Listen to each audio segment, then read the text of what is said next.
That time came she had never considered not. Knowing that made her proud of behaving like a woman, not a girl. Knowing it made her want to cry. And Rand? He met with High Lords in his chambers and issued orders. He startled them by appearing at secret gatherings of 3 or 4 that Tom had ferreted out, just to reiterate some point from his last commands. They smiled and bowed and sweated and wondered how much he knew. A use had to be found for their energy before one of them decided that if Rand could not be manipulated, he must be killed. Whatever it took to divert them, he would not start a war. If he had to confront Samael, so be it, but he would not start a war. Forming his plan of action occupied most of his time, not given over to hounding the High Lords. Bits and pieces came from the books he had the librarians bring to his rooms by armloads, and from his talks with Elaine. Her advice was certainly useful with the High Lords. He could see them hastily reassessing him when he displayed knowledge of things they themselves only half knew. She stopped him when he wanted to give her the credit. A wise ruler takes advice, she told him, smiling, but should never be seen to take it. Let them think you know more than you do. It will not harm them, and it will help you. She seemed pleased he had suggested it, though. He was not entirely sure that he was not still putting off some decision, at least because of her. 3 days of planning, of trying to puzzle out what was still missing. Something was. He could not react to the Forsaken. He had to make them react to him. 3 days, and on the 4th she would go back to Tar Valon, he hoped, but once he moved, he suspected even their brief moments together would end. 3 days of stolen kisses, when he could forget he was anything but a man with his arms around a woman. He knew it for a foolish reason, if true. He was relieved she did not seem to want more than his company, but in those moments alone he could forget decisions, forget the fate awaiting the dragon reborn. More than once he considered asking her to stay, but it would not be fair to raise her expectations when he had no idea what he wanted from her beyond her presence. If she had any expectations, of course, much better just to think of them as a man and a young woman walking out together on a feast day evening. That became easier. Sometimes he forgot she was the daughter heir, and he a shepherd, but he wished she were not going. 3 days. He had to decide. He had to move. He had to move in a direction no one expected. The sun slid slowly toward the horizon on the evening of the 3rd day. The half-drawn draperies of Rand's bedchamber lessened the reddish-yellow glare. Calendar glittered on its ornate stand like the purest crystal. Rand stared at Maylan and Sunamon, then tossed the thick bundle of large vellum sheets at them, a treaty, all neatly scribed, lacking only signatures and seals. It hit Maylan in the chest, and he caught it by reflex. He bowed as if honored, but his tight smile revealed clenched teeth. Sunamon shifted from foot to foot, dry-washing his hands. "All is as you said, my Lord Dragon," he said anxiously. "Grain for ships, and 2,000 Tyren levies," Rand cut him off. "To see to proper distribution of the grain and protect Tyren interests." His voice was like ice, but his stomach seemed to be boiling. He nearly shook with the desire to pound at these fools with his fists. 2,000 men, under the command of Torian. "The High Lord Torian has an interest in affairs with Moiraine, my Lord Dragon," Maylan said smoothly. "He has an interest in forcing his attentions on a woman who won't look at him," Rand shouted. "Grain for ships," I said. "No soldiers. And certainly no bloody Torian. Have you even spoken to Berylane?" They blinked at him as if they did not understand the words. It was too much. He snatched at Sedin. The vellum in Maylan's arms erupted into flame. With a yell, Maylan hurled the fiery bundle into the bare fireplace and hurriedly brushed at sparks and scorch marks on his red silk coat. Sunamon stared at the burning sheets, which were crackling and turning black, with his mouth hanging open. "You will go to Berylane," he told them, surprised at how calm his voice was. "By tomorrow midday you will have offered her the treaty I want, or by sunset tomorrow I'll hang both of you. If I have to hang High Lords every day, 2 by 2, I will. I will send every last one of you to the gallows if you won't obey me. Now, get out of my sight." The quiet tone seemed to affect them more than his shouting had. Even Milan looked uneasy as they backed away, bowing at every other step, murmuring protestations of undying loyalty and everlasting obedience. They sickened him. "Get out," he roared, and they abandoned dignity, almost fighting with one another to pull the doors open. Or they ran. One of the aiel guards put his head in for a moment to see that Rand was all right before drawing the door shut. Rand trembled openly. They disgusted him almost as much as he disgusted himself, threatening to hang men because they did not do as he told them. Worse, meaning it. He could remember when he did not have a temper, or at least when he rarely had and had managed to keep it on a short rein. He crossed the room to where Calendor sparkled with the light streaming in between the draperies. The blade looked like the finest glass, absolutely clear. It felt like steel to his fingers, sharp as a razor. He had come close to reaching for it, to deal with Melan and Sunamon. Whether to use it as a sword or for its real purpose, he did not know. Either possibility horrified him. I am not mad yet, only angry. Light, so angry. Tomorrow. The Dark Friends would be put on a ship tomorrow. Elaine would be leaving. And Egwene and Nynaeve, of course. Back to Tar Valon, he prayed. Black Ajah or no Black Ajah, the White Tower had to be as safe a place as there was now. Tomorrow. No more excuses to put off what he had to do. Not after tomorrow. He turned his hands over, looking at the heron branded into each palm. He had examined them so often that he could have sketched every line perfectly from memory. The prophecies foretold them. Twice and twice shall he be marked, twice to live and twice to die. Once the heron to set his path, twice the heron to name him true. Once the dragon for remembrance lost, twice the dragon for the price he must pay. But if the herons named him true, what need for dragons?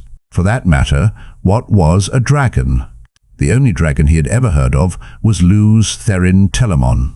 Luz Therin Kinslayer had been the dragon. The dragon was the Kinslayer. Except now, there was himself. But he could not be marked with himself. Perhaps the figure on the banner was a dragon. Not even Aes Sedai seemed to know what that creature was.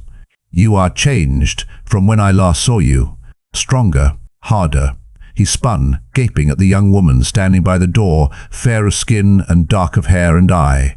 Tall, dressed all in white and silver, she arched an eyebrow at the half-melted lumps of gold and silver over the fireplace. He had left them there to remind him what could happen when he acted without thinking, when he lost control. Much good it had done. "Selene," he gasped, hurrying to her. "Where did you come from? How did you get here? I thought you must still be in Caerhien or—" Looking down at her, he did not want to say he feared she might be dead or a starving refugee. A woven silver belt glittered around her narrow waist. Silver combs worked with stars and crescent moons shone in hair that fell to her shoulders like waterfalls of night. She was still the most beautiful woman he had ever seen. Elaine and Egwene were only pretty beside her. For some reason, though, she did not affect him the way she had. Perhaps it was the long months since he had last seen her in a Caerhien not yet racked by civil war. "I go where I wish to be," she frowned at his face. "You have been marked, but no matter. You were mine, and you are mine. Any other is no more than a caretaker whose time has passed. I will lay claim to what is mine openly now." He stared at her. Marked. Did she mean his hands? And what did she mean he was hers? "Selene," he said gently, "we had pleasant days together and hard days. I'll never forget your courage or your help. But there was never more between us than companionship. We traveled together, but that was the end of it. You will stay here in the stone, in the best apartments, and when peace returns to Caerhien, I will see that your estates there are returned to you if I can. You have been marked." She smiled wryly.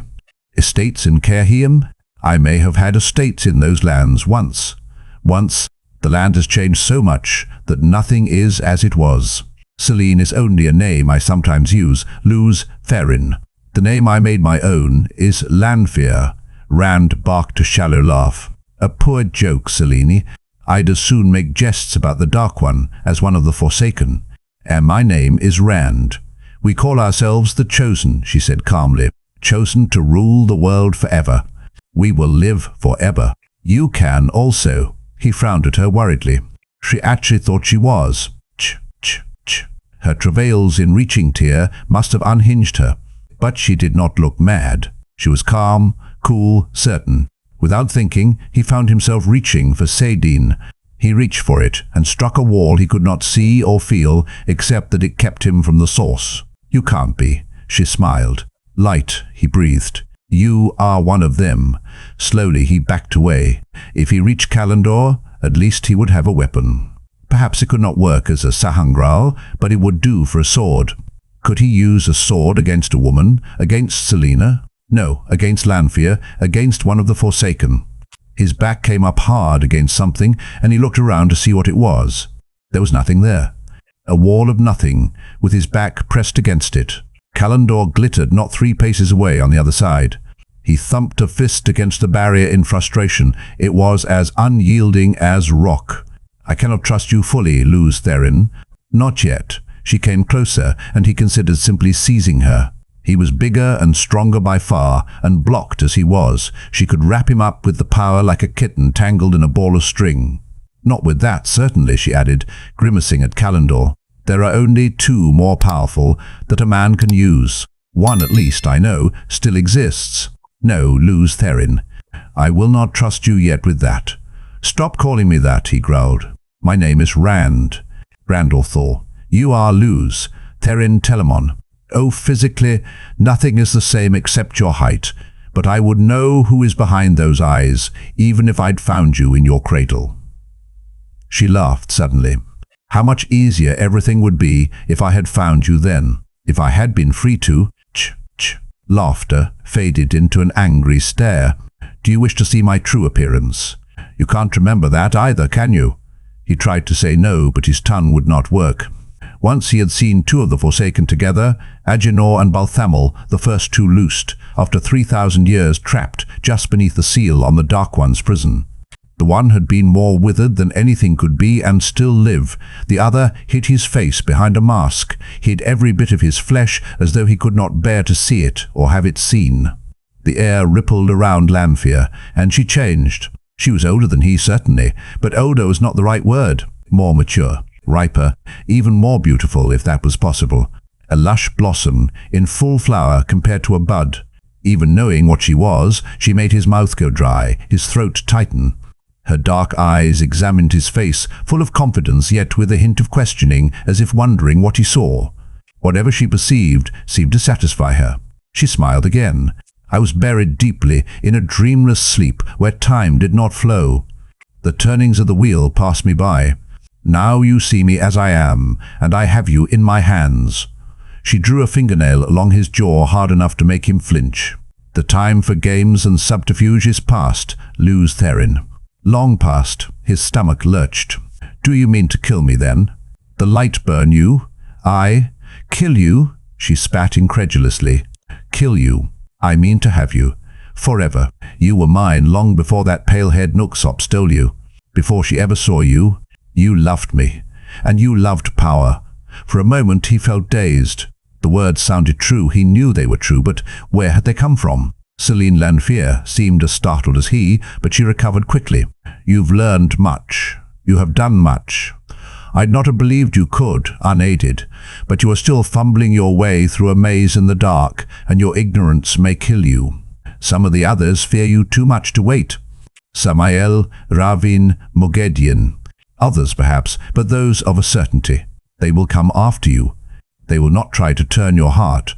They will come at you by stealth, destroy you while you sleep, because of their fear. But there are those who could teach you, show you what you once knew. None would dare oppose you then. Teach me? You want me to let one of the Forsaken teach me? One of the Forsaken. A male Forsaken. A man who had been Aes Sedai in the Age of Legends, who knew the ways of channeling, knew how to avoid the pitfalls, knew. As much had been offered him before. No.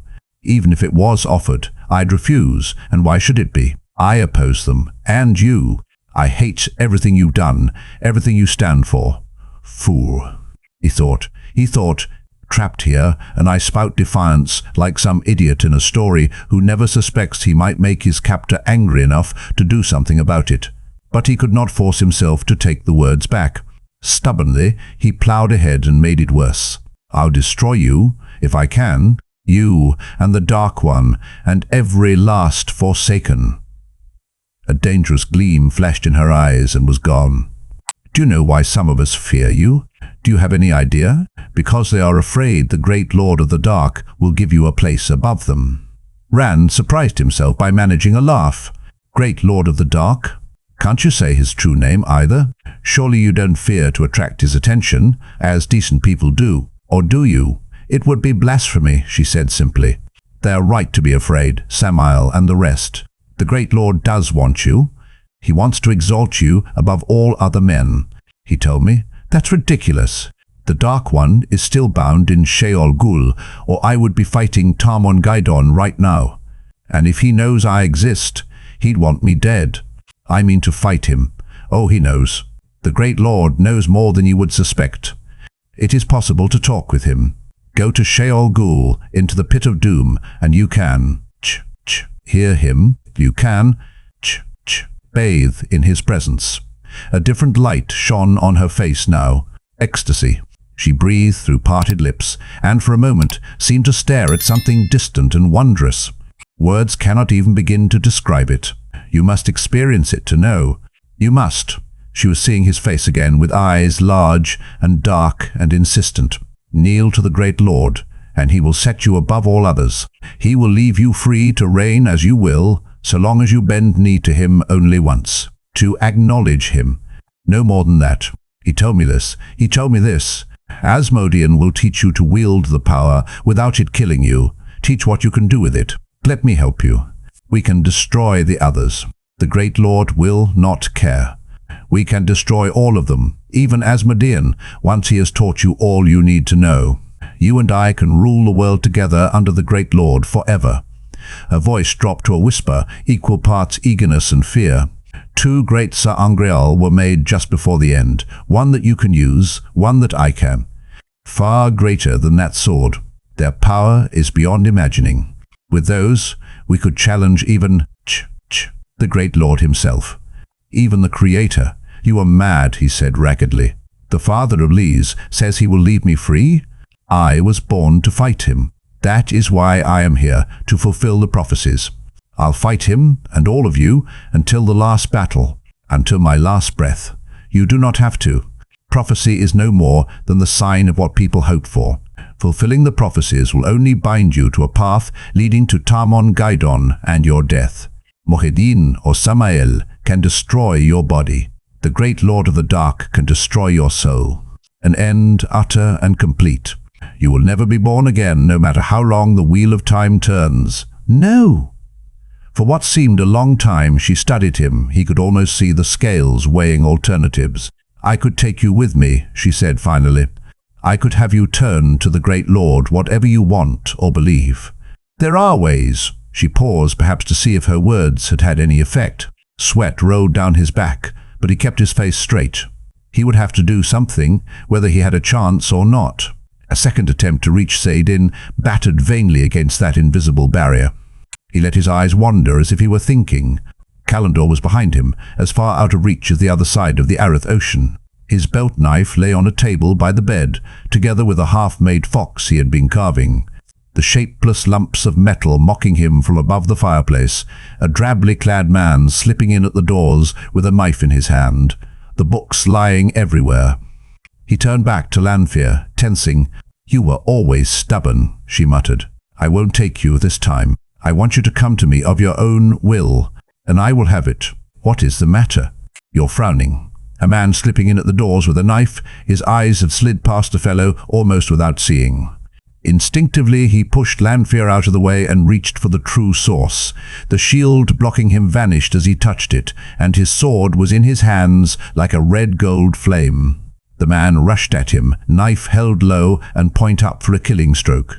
Even then it was difficult to keep his eyes on the fellow, but Rand pivoted smoothly, and the wind blows over the wall, took off the hand, holding the knife, and finished by driving through his assailant's heart. For an instant he stared into dull eyes, lifeless while that heart still pumped, then pulled his blade free. A grey man. Rand took what felt like his first breath in hours.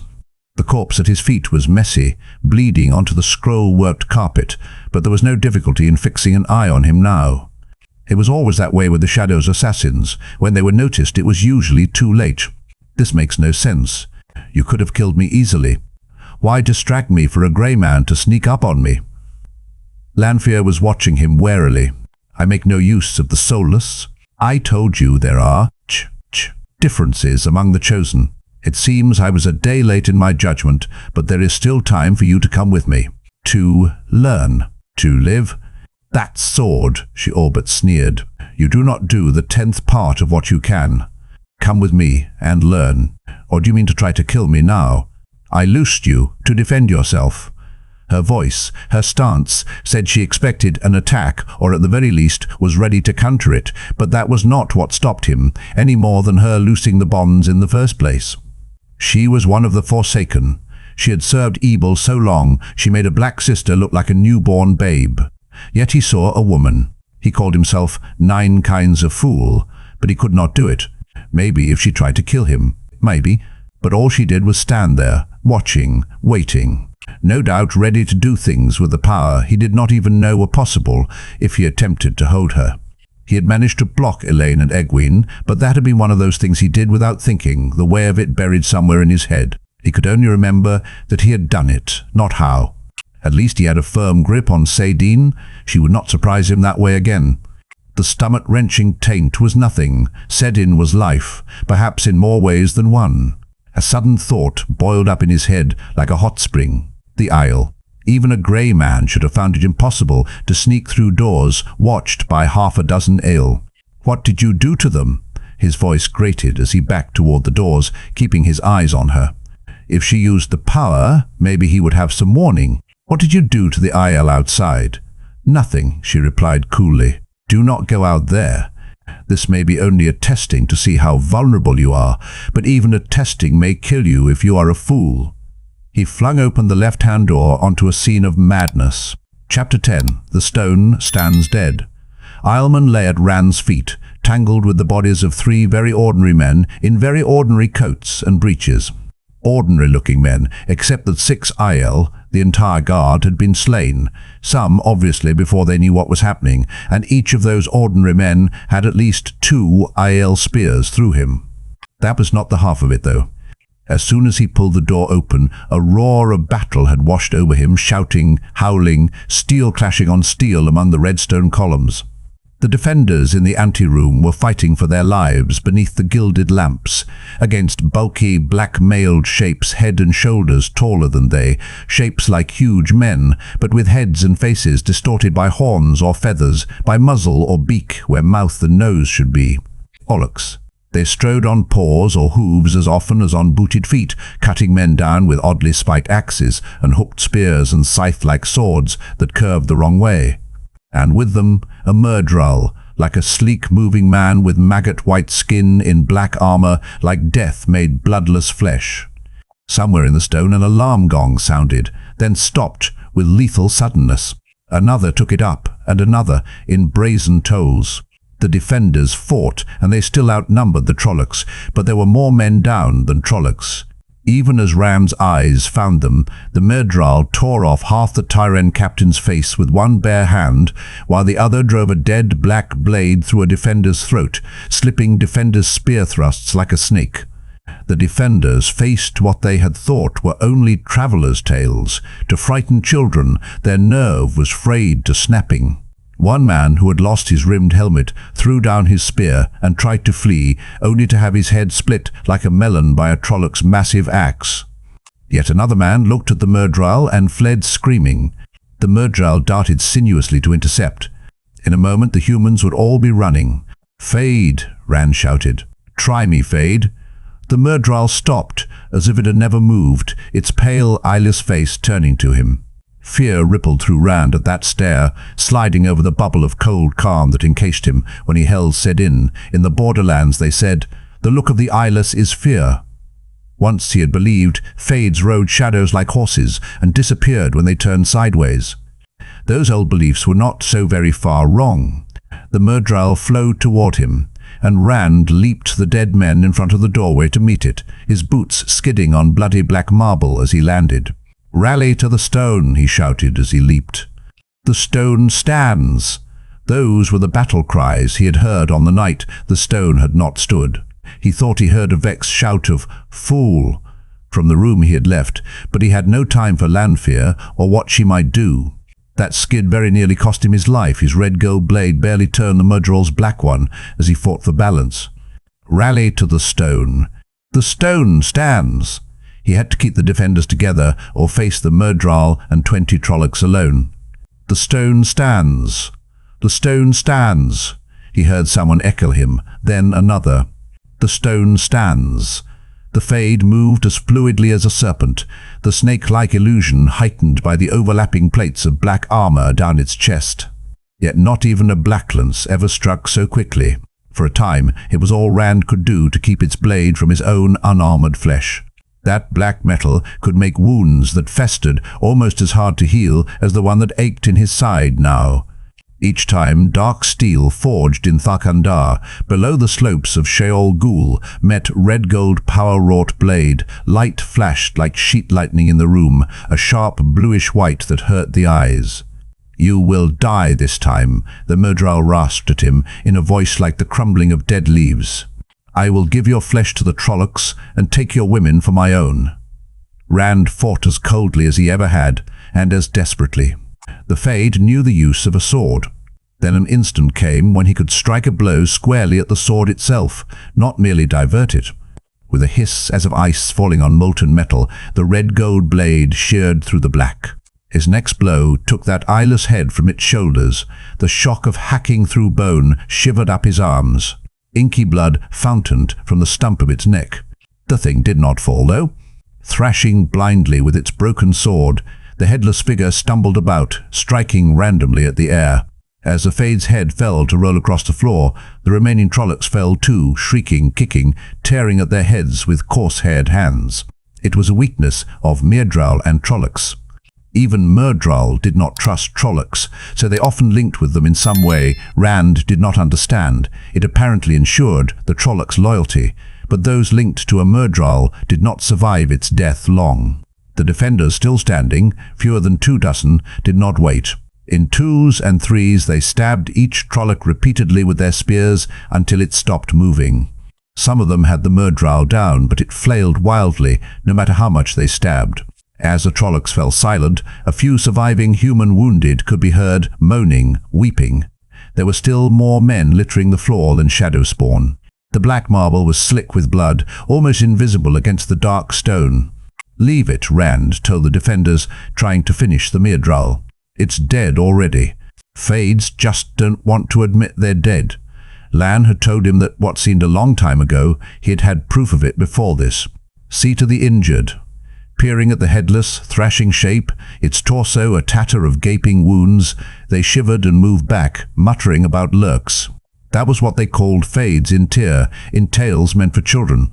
Some began to hunt among the downed humans for any still alive, pulling aside those who could not stand, helping those who could to their feet. All too many were left where they lay. Hasty bandages ripped from a man's own bloody shirt were the only comfort that could be offered now. They did not look so pretty as they had, these Tyrens. Their no longer gleaming breast and back plates bore dents and scuffs, blood-soaked slashes marred once fine black and gold coats and breeches. Some had no helmets, and more than one leaned on his spear as if it were the only thing holding him on his feet. Perhaps it was. They breathed heavily, wild expressions on their faces, that blend of stark terror and blind numbness that afflicts men in battle. They stared at Rand uncertainly, fleeting, fearful stares, as if he might have called these creatures out of the blight himself. "Wipe those spear points," he told them. "A Fade's blood will etch steel like acid if it's left on long enough." Most moved slowly to obey, hesitantly using what was available, the coat sleeves of their own dead. The sounds of more fighting drifted through the corridors, distant shouts, the muted clash of metal. They had obeyed him twice. It was time to see if they would do more. Turning his back on them, he started across the anteroom, toward the sounds of battle. "Follow me," he ordered. He raised his fire-wrought blade to remind them of who he was, hoping the reminder did not bring a spear in his back. It had to be risked. The stone stands. For the stone. For a moment his own hollow footsteps were the only sound in the columned chamber, then boots began to follow. "For the stone," a man shouted, and another, "For the stone and the Lord Dragon." Others took it up. "For the stone and the Lord Dragon." Quickening to a trot, Rand led his bloodied army of 23 deeper into the stone. Where was Lanfear, and what part had she played in this? He had little time for wondering. Dead men spotted the halls of the stone in pools of their own blood, one here and farther on 2 or 3 more, defenders, servants, aiel. Women, too, linen-gowned noble and wool-clad servant alike, struck down as they fled. Trollocs did not care whom they killed, they took pleasure in it. Myrddraal were worse, half-men gloried in pain and death. A little deeper in, the Stone of Tyr boiled. Knots of Trollocs rampaged through the halls, sometimes with a Myrddraal leading, sometimes alone, battling aiel or defenders, cutting down the unarmed, hunting for more to kill. Rand led his small force at any shadowspawn they found, his sword slicing coarse flesh and black mail with equal ease. Only the aiel faced a fade without flinching, the aiel and Rand. He passed up Trollocs to reach fades. Sometimes the Myrddraal took a dozen or 2, Trollocs with it in dying, sometimes none. Some of his defenders fell and did not rise, but aiel joined them, nearly doubling their number. Groups of men broke off in furious battles that drifted away in shouts and clatter like a forge gone mad. Other men fell in behind Rand, broke away, were replaced, till none of those who had started with him remained. Sometimes he fought alone, or ran down a hallway, empty save for himself and the dead, following the sounds of distant combat. Once, with 2 defenders, in a colonnade looking down into a long chamber with many doorways, he saw Moiraine and Lan surrounded by Trollocs. The Aes Sedai stood, head high like some storied queen of battles, and bestial shapes burst into flame around her, but only to be replaced by more, dashing in through this door or that, 6 or 8 at a time. Lan's sword accounted for those who escaped Moraine's fire. The warder had blood on both sides of his face, yet he flowed through the forms as coolly as if practicing before a mirror. Then a wolf-snouted Trolloc thrust a Tyren's spear toward Moiraine's back. Lan whirled as though he had eyes in the back of his head, taking off the Trolloc's leg at the knee. The Trolloc fell, howling, yet still managed to thrust spear-point at Lan, just as another clubbed the warder awkwardly with the flat of its axe, buckling his knees. Rand could do nothing, for at that moment 5 Trollocs fell upon him and his 2 companions, all snouts and boar's tusks and ram's horns, pushing the humans out of the colonnade by the sheer weight of their rush. 5 Trollocs should have been able to kill 3 men without much difficulty, except that one of the men was Rand, with a sword that treated their mail like cloth. One of the defenders died, and the other vanished, chasing after a wounded Trolloc, the lone survivor of the 5. When Rand hurried back to the colonnade, there was a smell of burned meat from the chamber below, and great burned bodies on its floor, but no sign of Moiraine or Lan. That was the way of the contest for the stone, or the contest for Rand's life. Battles sprang up and drifted away from where they began, or died when one side fell. Not only did men fight Trollocs and Myrddraal, men fought men. There were dark friends siding with the shadowspawn, roughly dressed fellows who looked like former soldiers and tavern brawlers. They seemed as fearful of the Trollocs as the Tyrens did, but they killed as indiscriminately where they could. Twice Rand actually saw Trollocs battling Trollocs. He could only assume the Myrddraal had lost control of them, and their bloodlust had taken over. If they wanted to slay each other, he left them to it. Then, alone once more and seeking, he trotted round a corner and right into 3 Trollocs, each twice as wide as he and nearly half again as tall. One of them, with an eagle's hooked beak thrusting out of an otherwise human face, was hacking an arm from the corpse of a Tyren noblewoman, while the other 2 watched eagerly, licking their snouts. Trollocs ate anything, so long as it was meat. It was an even chance whether he was more surprised or they were, but he was the first to recover.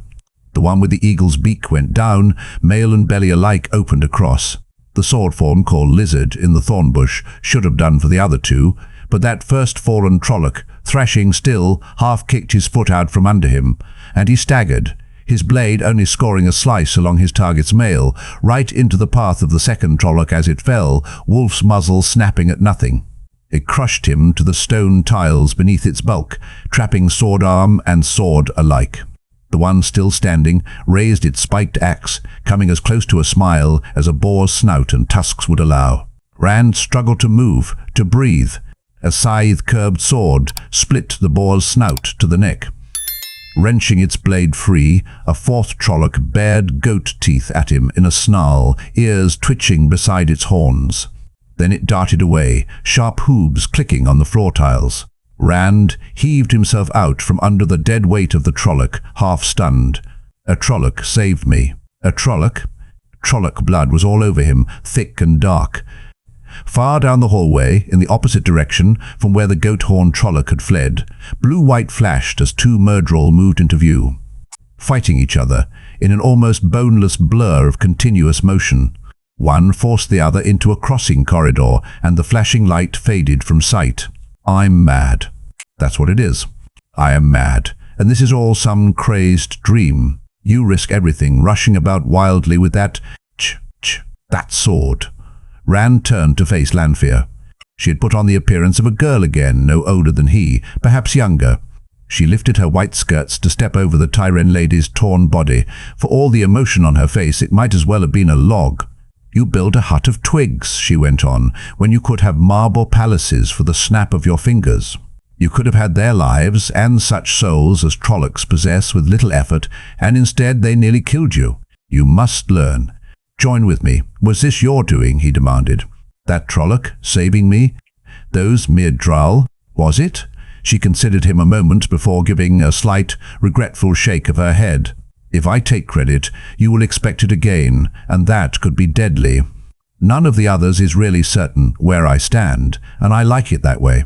You can expect no open aid from me. Expect your aid? He growled. You want me to turn to the shadow? You can't make me forget what you are with soft words. He channeled, and she slammed against a wall, hanging hard enough to make her grunt. He held her there, spread, eagled over a woven hunting scene, feet off the floor and snowy gown spread out and flattened. How had he blocked Egwene and Elaine? He had to remember. Suddenly he flew across the hallway to crash into the wall opposite Lanfear, pressed there like an insect by something that barely allowed him to breathe. Lanfear appeared to have no trouble breathing. Whatever you can do, Luz Therin, I can do, and better. Pinned against the wall as she was, she seemed unperturbed. The din of fighting surged up somewhere nearby, then faded as the battle moved away. You half-use the smallest fraction of what you are capable of, and walk away from what would allow you to crush all who come against you. Where is Callandor, Luz Therin? Still up in your bedchamber like some useless ornament? Do you think yours is the only hand that can wield it, now that you have drawn it free? If Samael is here, he will take it and use it against you. Even Moghedien would take it to deny you its use. She could gain much by trading it to any male chosen. He struggled against whatever held him. Nothing moved but his head, flung from side to side. Callandor, in the hands of a male Forsaken. The thought drove him half mad with fear and frustration. He channeled, tried to pry at what held him, but there might as well have been nothing to pry. And then abruptly it was gone. He lurched away from the wall, still fighting, before he realized he was free. And from nothing he had done, he looked at Lanfear. He looked at Lanfear. She still hung there, as complacently as if taking the air on a streamside. She was trying to lull him, to gull him into softening toward her. He hesitated over the flows holding her. If he tied them off and left her, she might tear half the stone down trying to get free. If a passing Trolloc did not kill her, thinking she was one of the stone's folk. That should not have troubled him, not the death of a Forsaken, but the thought of leaving a woman or anyone, helpless for Trollocs, repelled him. A glance at her unruffled composure rid him of that thought. No one, nothing in the stone would harm her as long as she could channel. If he could find Moiraine to block her. Once more, Lanfear took the decision from him. The impact of severed flows jolted him, and she dropped lightly to the floor. He stared as she stepped away from the wall, calmly brushing her skirts. "You can't do that," he gasped foolishly, and she smiled. "I do not have to see a flow to unravel it, if I know what it is and where." You see, you have much to learn. I like you, like this. You were always too stiff-necked and sure of yourself for comfort. It was always better when you were a bit uncertain of your footing. Are you forgetting Calendor, then? Still he hesitated. One of the Forsaken stood there, and there was absolutely nothing he could do. Turning, he ran for Calendor. Her laughter seemed to follow him. This time he did not turn aside to fight Trollocs or Myrddraal, did not slow his wild climb through the stone unless they got in his way. Then his sword, carved of fire, sliced a way through for him. He saw Perrin and Fail, he with axe in hand, she guarding his back with her knives. The Trollocs seemed as reluctant to face Perrin's yellow-eyed stare as his axe blade. Rand left them behind without a second look. If one of the Forsaken took Calendor, none of them would live to see the sun rise. Breathless, he scrambled through the columned anteroom, leaping the dead still lying there, defenders and Trollocs alike, in his haste to reach Calendor. He flung open both doors. The sword that is not a sword sat on its gilded and gem-set stand, shining with the light of the setting sun, waiting for him. Now that he had it in sight, safe, he was almost loath to touch it. Once he had used Calendor as it was truly meant to be used. Only once. He knew what awaited him when he took it up again, used it to draw on the true source, far beyond what any human could hold unaided. Letting go the red gold blade seemed more than he could do. When it vanished, he almost called it back. Feet dragging, he skirted the corpse of the grey man and put his hand slowly on Calendor's hilt. It was cold, like crystal, long in the dark, but it did not feel so smooth that it would slip in the hand. Something made him look up. A Fade stood in the doorway, hesitating, its pale-faced, eyeless gaze on Calendor. Graham pulled at Saidin. Through Calendor, the sword that is not a sword blazed in his hands, as if he held noonday. The power filled him, hammering down like solid thunder. The taint rushed through him in a flood of blackness. Molten rock pulsed along his veins. The cold inside him could have frozen the sun. He had to use it, or burst, like a rotted melon. The Myrddraal turned to flee, and suddenly black clothes and armor crumpled to the floor, leaving oily motes floating in the air. Rand was not even aware he had channeled until it was done. He could not have said what he had done if his life had depended upon it. But nothing could threaten his life while he held Calendor. The power throbbed in him like the heartbeat of the world. With Calendor in his hands, he could do anything. The power hammered at him, a hammer to crack mountains. A channeled thread whisked the Myrddraal's drifting remains out into the anteroom, and its clothes and armor too, a trickled flow, incinerated both. He strode out to hunt those who had come hunting him. Some of them had come as far the anteroom. Another Fade and a huddle of cowering Trollocs stood before the columns of the far side, staring at ash that sifted out of the air, the last fragments of the Myrddraal and all its garb. At the sight of Rand with Calendor flaring in his hands, the Trollocs howled like beasts. The Fade stood paralyzed with shock. Rand gave them no chance to run. Maintaining his deliberate pace toward them, he channeled, and flames roared from the bare black marble beneath the shadowspawn, so hot that he flung up a hand against it. By the time he reached them, the flames were gone. Nothing remained but dull circles on the marble.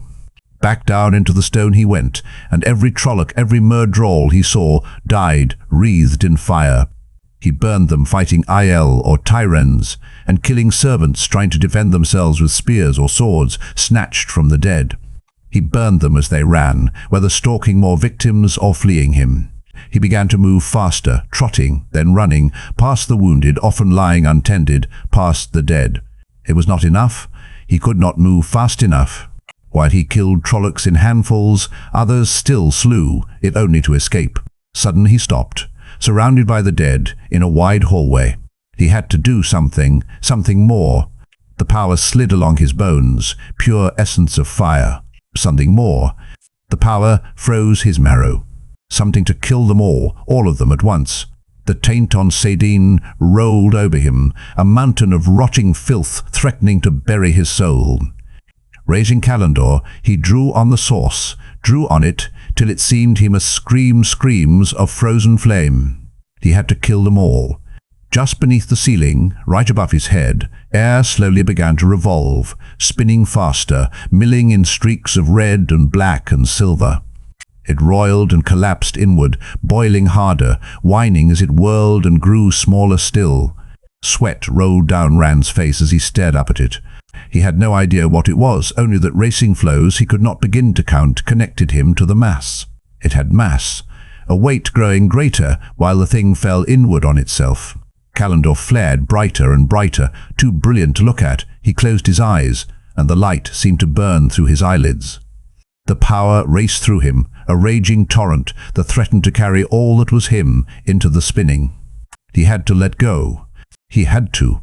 He forced his eyes open, and it was like looking at all the thunderstorms in the world compressed to the size of a trollocs head. He had to enough. Had to, had to, or now.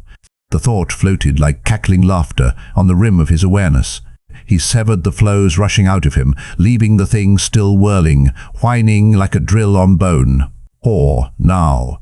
And the lightnings came, flashing out along the ceiling left and right like silver streams. A Myrddraal stepped out of a side corridor, and before it could take a second step, half a dozen flaring streaks stabbed down, blasting it apart. The other streams flowed on, fanning down every branching of the corridor, replaced by more and more erupting every second. Rand had not a clue to what he had made, or how it worked. He could only stand there, quivering with the power that filled him with the need to use it, even if it destroyed him. He could feel Trollocs and Myrddraal dying, feel the lightning strike and kill. He could kill them everywhere, everywhere in the world. He knew it. He knew it. With Callandor he could do anything. And he knew trying would kill him just as surely. The lightnings faded and died with the last shadowspawn. The spinning mass imploded with a loud clap of inrushing air.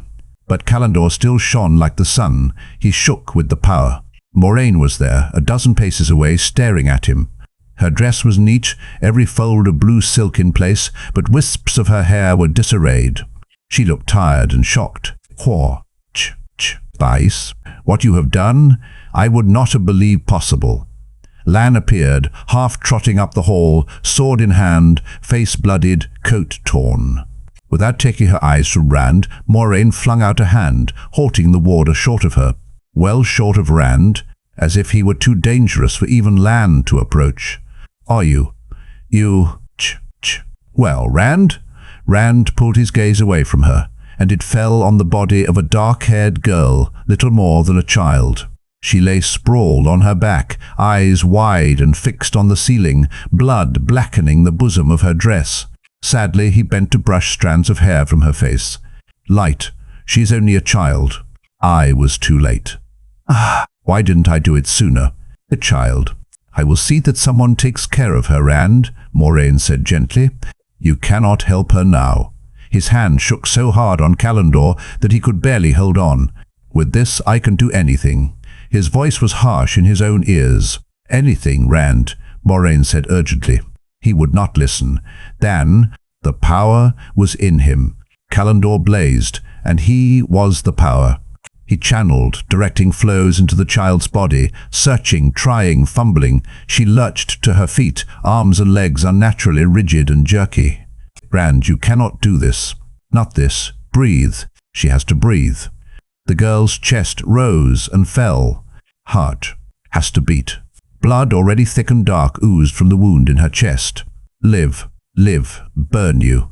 I didn't mean to be too late. Her eyes stared at him, filmed, lifeless. Tears trickled unheeded down his cheeks. She has to live. Heal her, Moiraine. I don't know how. Heal her. Death cannot be healed, Rand. You are not the creator. Staring into those dead eyes, Rand slowly withdrew the flows. The body fell stiffly. The body. He threw back his head and howled, as wild as any Trolloc. Braided fire sizzled into walls and ceiling as he lashed out in frustration and pain. Sagging, he released Sadine, pushed it away. It was like pushing away a boulder, like pushing away life. Strength drained out of him with the power. The taint remained, though, a stain weighing him down with darkness. He had to ground Calendor on the floor tiles and lean on it to stay on his feet. The others. It was hard to speak, his throat hurt. Elaine, Perrin, the rest? Was I too late for them too? You were not too late, Moiraine said calmly. But she had come no closer, and Lan looked ready to dart between her and Rand. You must not. Are they still alive? Rand shouted. They are, she assured him. He nodded in weary relief. He tried not to look at the girl's body. 3 days waiting so he could enjoy a few stolen kisses. If he had moved 3 days ago. But he had learned things in those 3 days, things he might be able to use if he could put them together. If. Not too late for his friends, at least. Not too late for them. How did the Trollocs get in? I don't think they climbed the walls like Aiel, not with the sun still up. Is it still up? He shook his head to dispel some of the fog. Fine, no matter. The Trollocs. How? Lan was the one who answered. 8 large grain barges tied up at the Stone's docks late this afternoon. Apparently no one thought to question why laden grain barges would be coming downriver. His voice was heavy with contempt, or why they'd dock at the Stone, or why the crews left the hatches shut until nearly sunfall. Also, a train of wagons arrived, about 2 hours ago now, 30 of them, supposedly bringing some lord or other's things from the country for his return to the Stone. When the canvas was thrown back, they were packed with half-men and Trollocs too. If they came in any other way, I don't know of it yet. Rand nodded again, and the effort buckled his knees. Suddenly, Lan was there, pulling Rand's arm over his shoulder to hold him up. Moiraine took his face in her hands. A chill rippled through him, not the blasting cold of full healing, but a chill that pushed weariness out as it passed. Most of the weariness. A seed remained, as if he had worked a day hoeing tabak. He moved away from the support he no longer needed.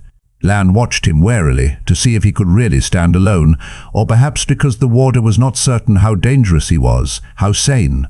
I left him a purpose, Moiraine told him. You need to sleep tonight. Sleep. There was too much to do to sleep. But he gave another nod. He did not want her shadowing him. Yet what he said was, Lanfear was here. This was not her doing. She said so, and I believe her. You don't seem surprised, Moiraine. Would Lanfear's offer surprise her? Would anything? Lanfear was here, and I talked with her. She didn't try to kill me, and I didn't try to kill her. And you are not surprised. I doubt you could kill her. Yet. Her glance at Calendor was the merest flicker of dark eyes. Not unaided, and I doubt she would try to kill you. Yet, we know little of any of the Forsaken, and least of all Lanfear, but we do know she loved Luz Therin Telemon. To say you are safe from her is certainly too strong. There is a good deal she can do to harm you short of murder. But I do not think she will try to kill, as long as she thinks she might win Luz Therin back again. Lanfear wanted him. The daughter of the night, used by mothers who only half believed in her to frighten children. She certainly frightened him. It was nearly enough to make him laugh. He had always felt guilty for looking at any woman besides Egwene, and Egwene did not want him, but the daughter heir of Andor wanted to kiss him at least, and one of the Forsaken claimed to love him. Nearly enough for laughter, but not quite. Lanfear seemed jealous of Elaine, that pale-haired milksop, she had called her.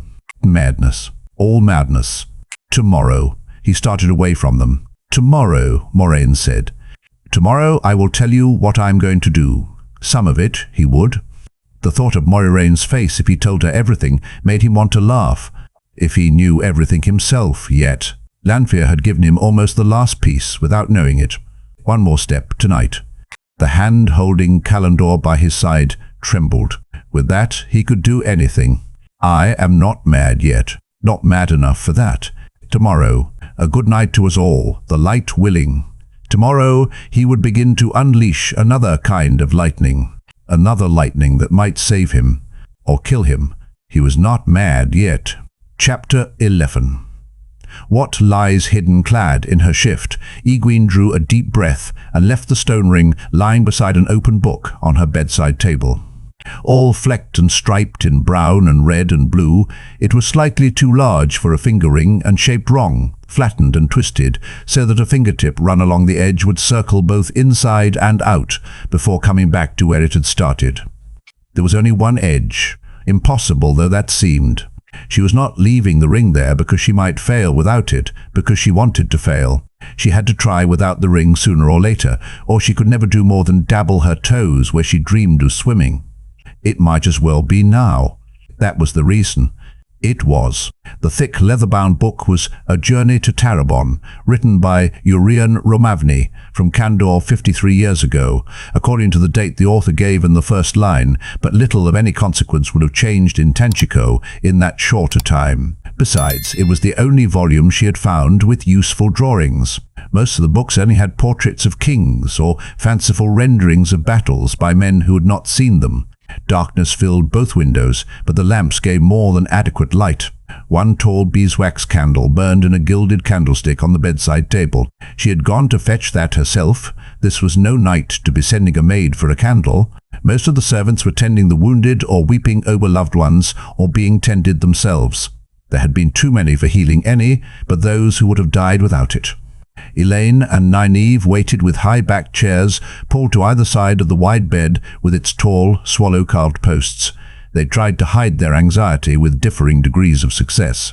Elaine managed a passably stately calm, and only spoiled it by frowning and chewing her underlip when she thought Egwene was not looking. Nynaeve was all brisk confidence, the sort that made you feel comforted when she tucked you into a sickbed, but Egwene recognized the set of her eyes. They said Nynaeve was afraid. Aviendha sat cross-legged beside the door, her browns and greys standing out sharply against the deep blue of the carpet. This time the aiel woman had her long-bladed knife at one side of her belt, a bristling quiver at the other, and 4 short spears across her knees.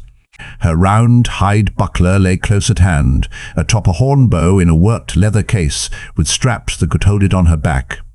After tonight, Egwene could not fault her for going armed. She still wanted to hold a lightning bolt ready to fling herself. Light, what was that Rand did? Burn him. He frightened me almost as badly as the Fades did. Maybe worse. It isn't fair he can do something like that, and I can't even see the flows. She climbed onto the bed and took the leather-bound book on her knees, frowning at an engraved map of Tenchiko. Little of any use was marked, really. A dozen fortresses surrounding the harbour, guarding the city on its 3 hilly peninsulas, the Varana to the east, the Meseta in the centre, and the Calpine nearest the sea. But useless. Several large squares, some open areas that seemed to be parks, and a number of monuments to rulers long since dust. All useless. A few palaces, and things that seemed strange. The Great Circle, for instance, on the Calpine. On the map it was just a ring, but Master Romavny described it as a huge gathering place that could hold thousands to watch horse races or displays of fireworks by the illuminators. There was also a King's Circle on the Meseta and larger than the Great Circle, and a Panarch's Circle on the Varana, just a little smaller. The chapter house of the Guild of Illuminators was marked as well. They were all useless. The text certainly had nothing of use. "Are you certain you want to try this without the ring?" Nynaeve asked quietly. "Certain," Egwene replied as calmly as she could. Her stomach was leaping as badly as it had when she saw that first Trolloc tonight, holding that poor woman by the hair and slitting her throat like a rabbit's. The woman had screamed, like a rabbit too. Killing the Trolloc had done her no good. The woman was as dead as the Trolloc. Only her shrill scream would not go away. "If it doesn't work, I can always try again with the ring." She leaned over to mark the candle with a thumbnail. "Wake me when it burns down to there." "Light, but I wish we had a clock." Elaine laughed at her, a light-hearted trill, and it very nearly sounded unforced. "A clock in a bedchamber. My mother has a dozen clocks, but I never heard of a clock in a bedchamber." "Well, my father has one clock," Egwene grumbled, "the only one in the whole village, and I wish I had it here." "Do you think it will burn that far in an hour?" "I don't want to sleep longer than that. You must wake me as soon as the flame reaches that mark." "As soon as?" "We will," Elaine said soothingly. "I promise it." "The stone ring," Aviendha said suddenly. "Since you are not using it, Egwene, could not someone, one of us, use it to go with you?" "No," Egwene muttered. "Light. I wish they could all come with me." "Thank you for the thought, though. Can only you use it, Egwene?" the aiel woman asked.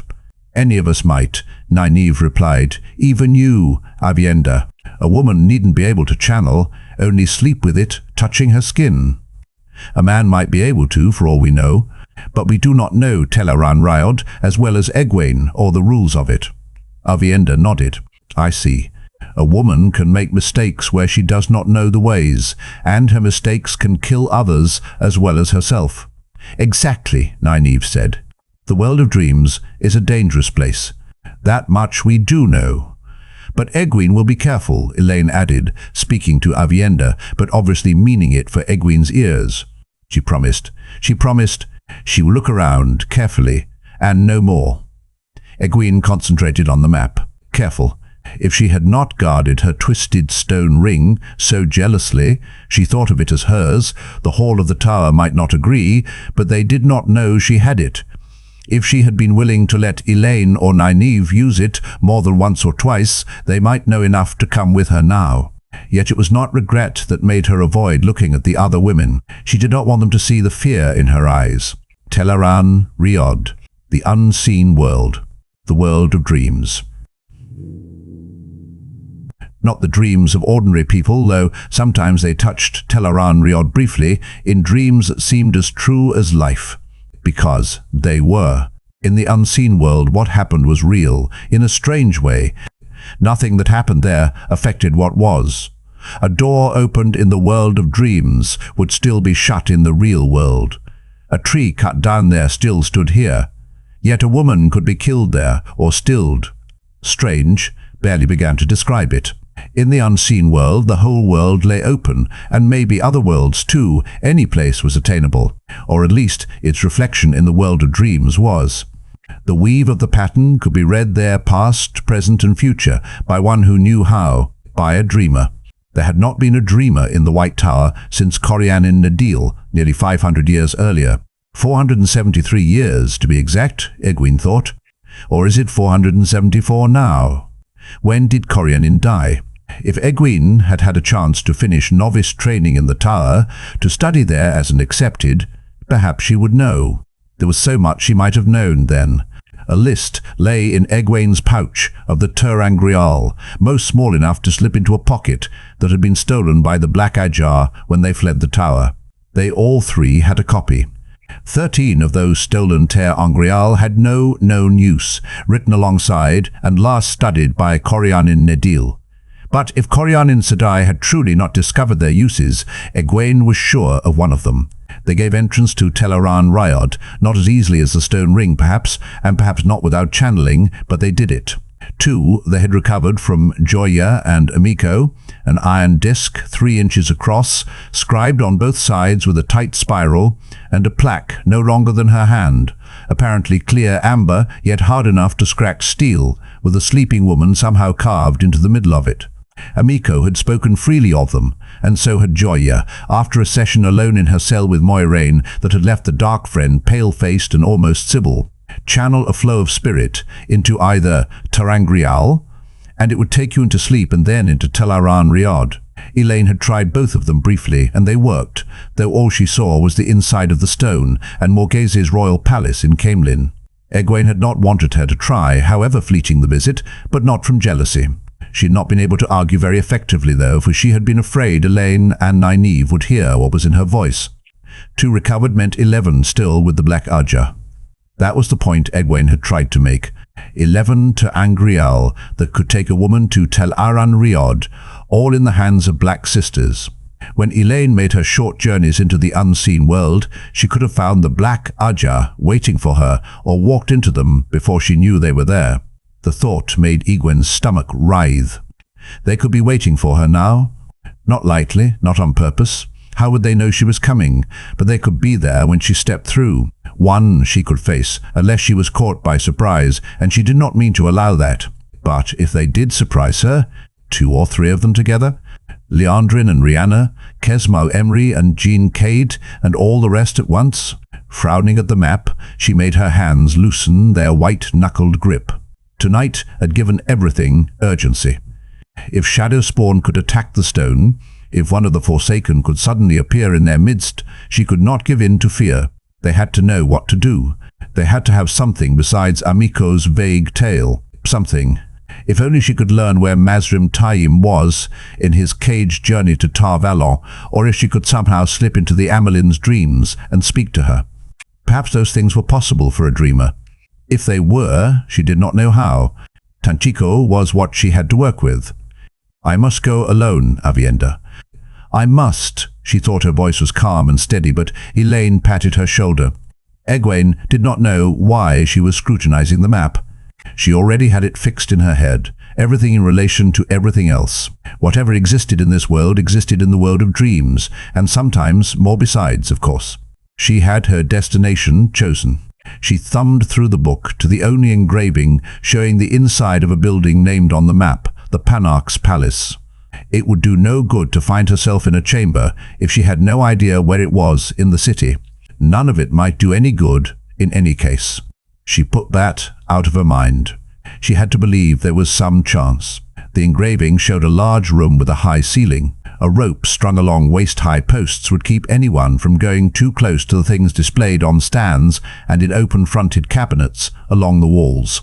Most of those displays were indistinct, but not what stood at the far end of the room. The artist had taken pains to show the massive skeleton standing there, as if the rest of the creature had that moment disappeared. It had 4 thick-boned legs, but otherwise resembled no animal Egwene had ever seen. For one thing, it had to stand at least 2 spans high, well over twice her height.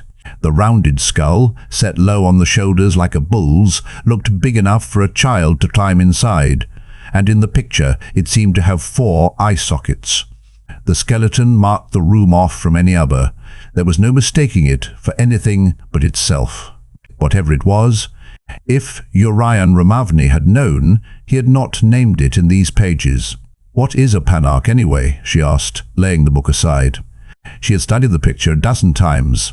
"All of these writers seem to think you know already." "The Panarch of Tanchico is the equal of the king in authority," Elaine recited. "She is responsible for collecting taxes, customs and duties, he for spending them properly. She controls the civil watch and the courts, except for the High Court, which is the king's. The army is his, of course, except for the Panarch's legion." "She? I didn't really want to know." Egwene sighed. It had only been something to say, another few moments to delay what she was going to do. The candle was burning down, she was wasting precious minutes. She knew how to step out of the dream when she wanted, how to wake herself. But time passed differently in the world of dreams, and it was easy to lose track. "As soon as it reaches the mark," she said, and Elaine and Nynaeve murmured reassurances. Settling back on her feather pillows, at first she only stared at the ceiling, painted with blue sky and clouds and swooping swallows. She did not see them. Her dreams had been bad enough lately, most of them. Rand was in them, of course. Rand, as tall as a mountain, walking through cities, crushing buildings beneath his feet, with screaming people like ants fleeing from him. Rand in chains, and it was he who was screaming. Rand building a wall with him on one side and her on the other, her and Elaine and others she could not make out. "It has to be done," he was saying as he piled up stones. "I'll not let you stop me now." These were not the only nightmares. She had dreamed of Aiel fighting each other, killing each other, even throwing away their weapons and running as if they had gone mad. Matt wrestling with a seanchan woman who tied an invisible leash to him. A wolf.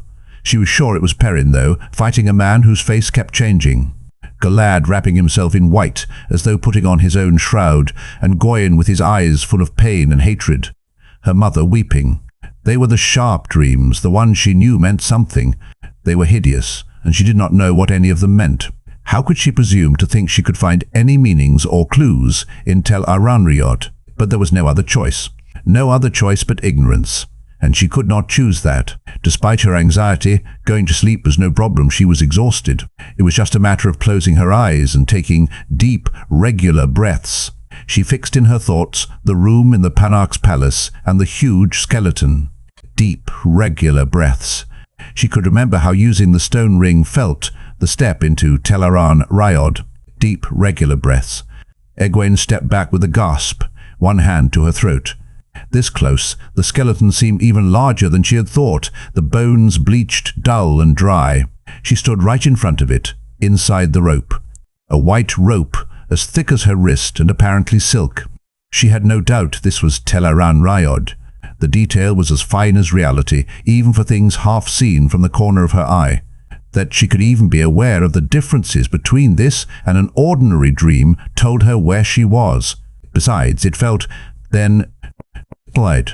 She opened herself to Saidar.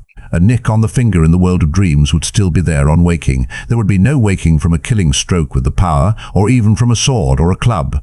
She did not intend to be vulnerable for an instant. Instead of her shift, she wore something very much like Avienda's aiel garb, but in red brocaded silk. Even her soft boots, laced to the knee, were supple red leather, suitable for gloves, with gold stitching and laces. She laughed softly to herself. Clothes in Telaran Rewatch were what you wanted them to be. Apparently part of her mind wanted to be ready to move quickly, while another part wanted to be ready for a ball. It would not do. The red faded to greys and browns. The coat and breeches and boots became exact copies of the maiden's. No better, really, not in a city. Abruptly, she was in a copy of the dresses Fail always wore, dark with narrow divided skirts, long sleeves and a high snug bodice. Foolish to worry about it. No one is going to see me except in their dreams, and few ordinary dreams reach here. It would make no difference if I were naked. For a moment, she was naked, her face coloured with embarrassment. There was no one there to see her bare, as in her bath, before she hastily brought the dark dress back. But she should have remembered how stray thoughts could affect things here, especially when you had embraced the power. Elaine and Nynaeve thought she was so knowledgeable. She knew a few of the rules of the unseen world, and knew there were 100, 1,000 more of which she was ignorant. Somehow she had to learn them, if she was to be the tower's first dreamer since Corionin. She took a closer look at the huge skull. She had grown up in a country village, and she knew what animal bones looked like. Not 4 eye sockets after all. 2 seemed to be for tusks of some kind instead, on either side of where its nose had been. Some sort of monstrous boar, perhaps, though it looked like no pig skull she had ever seen. It had a feel of age, though, great age. With the power in her, she could sense things like that, here. The usual enhancement of senses was with her, of course.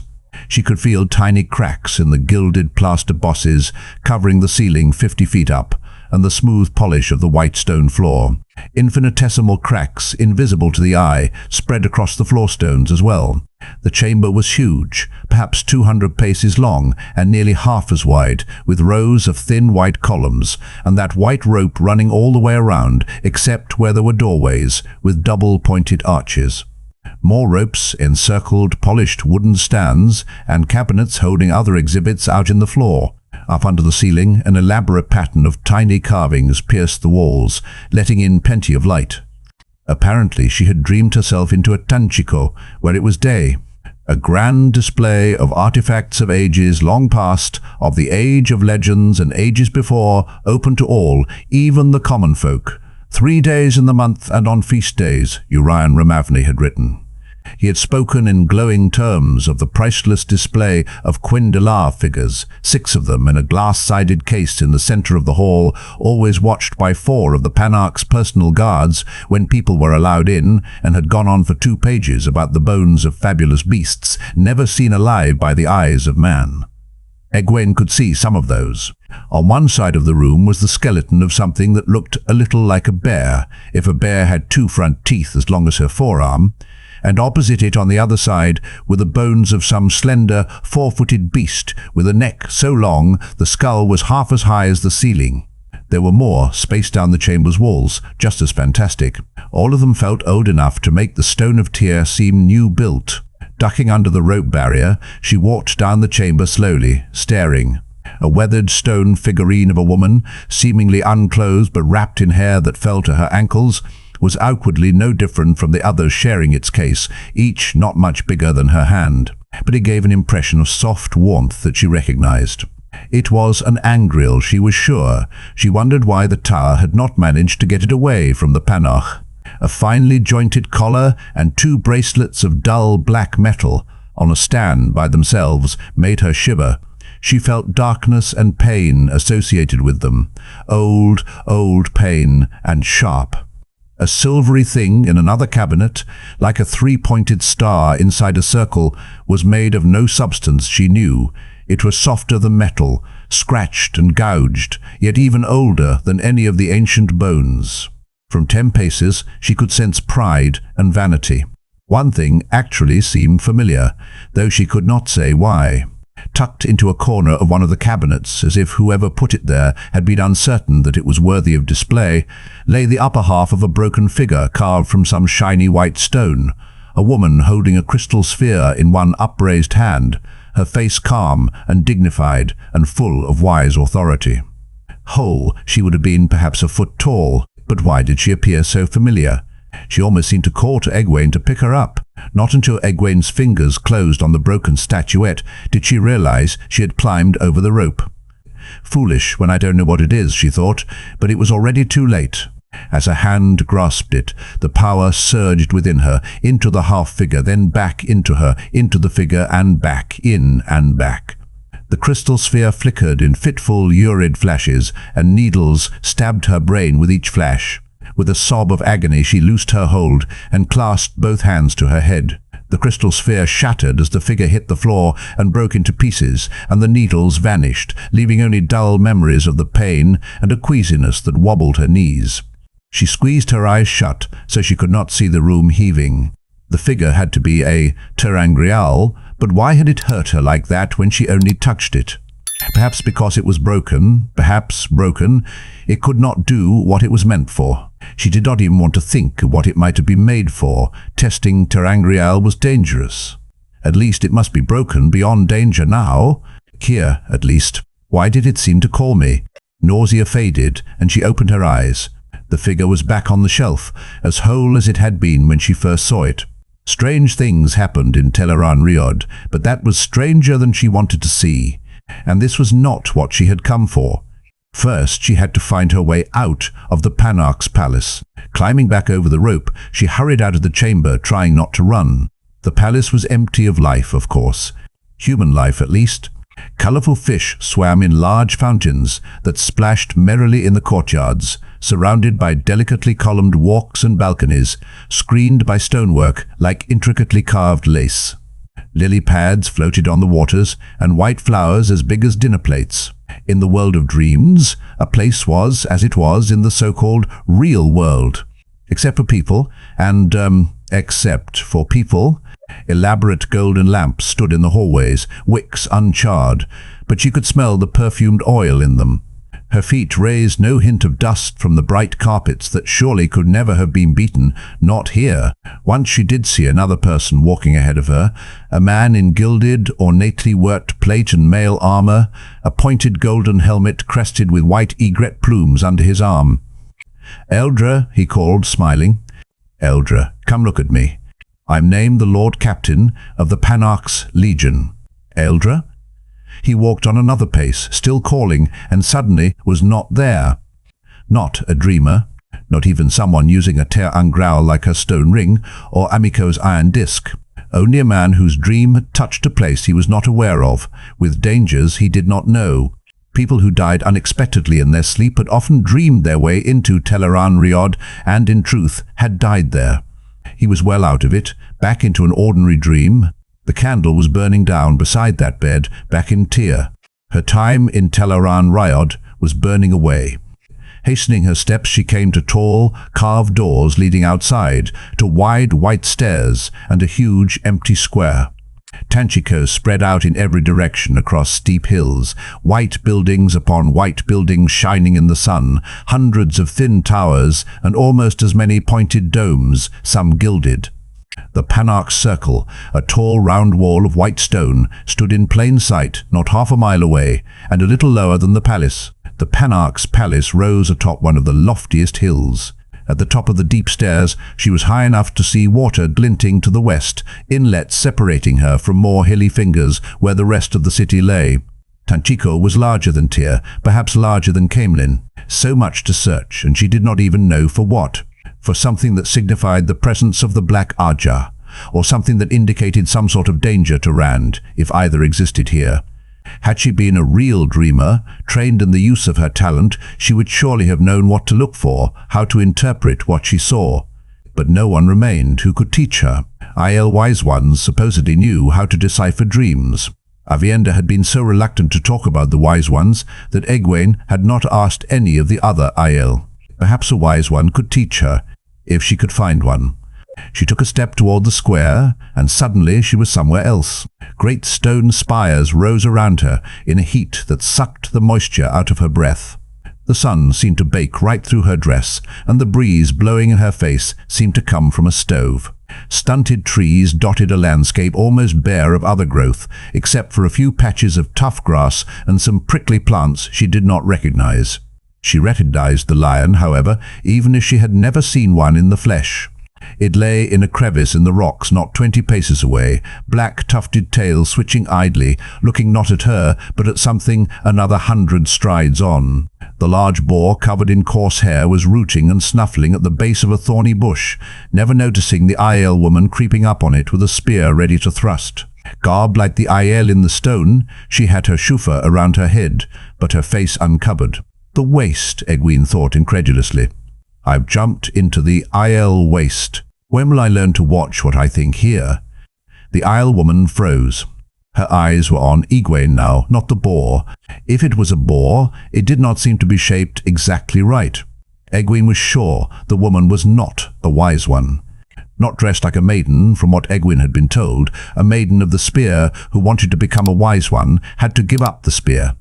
This had to be just an aiel woman who had dreamed herself into Teleran Ryod, like that fellow in the palace. He would have seen her too if he had ever turned around. Egwene closed her eyes and concentrated on her one clear image of Tanchico, that huge skeleton in the great hall. When she opened them again, she was staring at the massive bones. They had been wired together, she noticed this time, quite cleverly, so that the wires hardly showed at all. The half-figurine with its crystal sphere was still on its shelf. She did not go near it, any more than the black collar and bracelets that felt of so much pain and suffering. The angriel, the stone woman, was a temptation. What are you going to do with it? Light, you're here to look, to search. Nothing more than that. Get on with it, woman. This time she quickly found her way back to the square. Time passed differently here.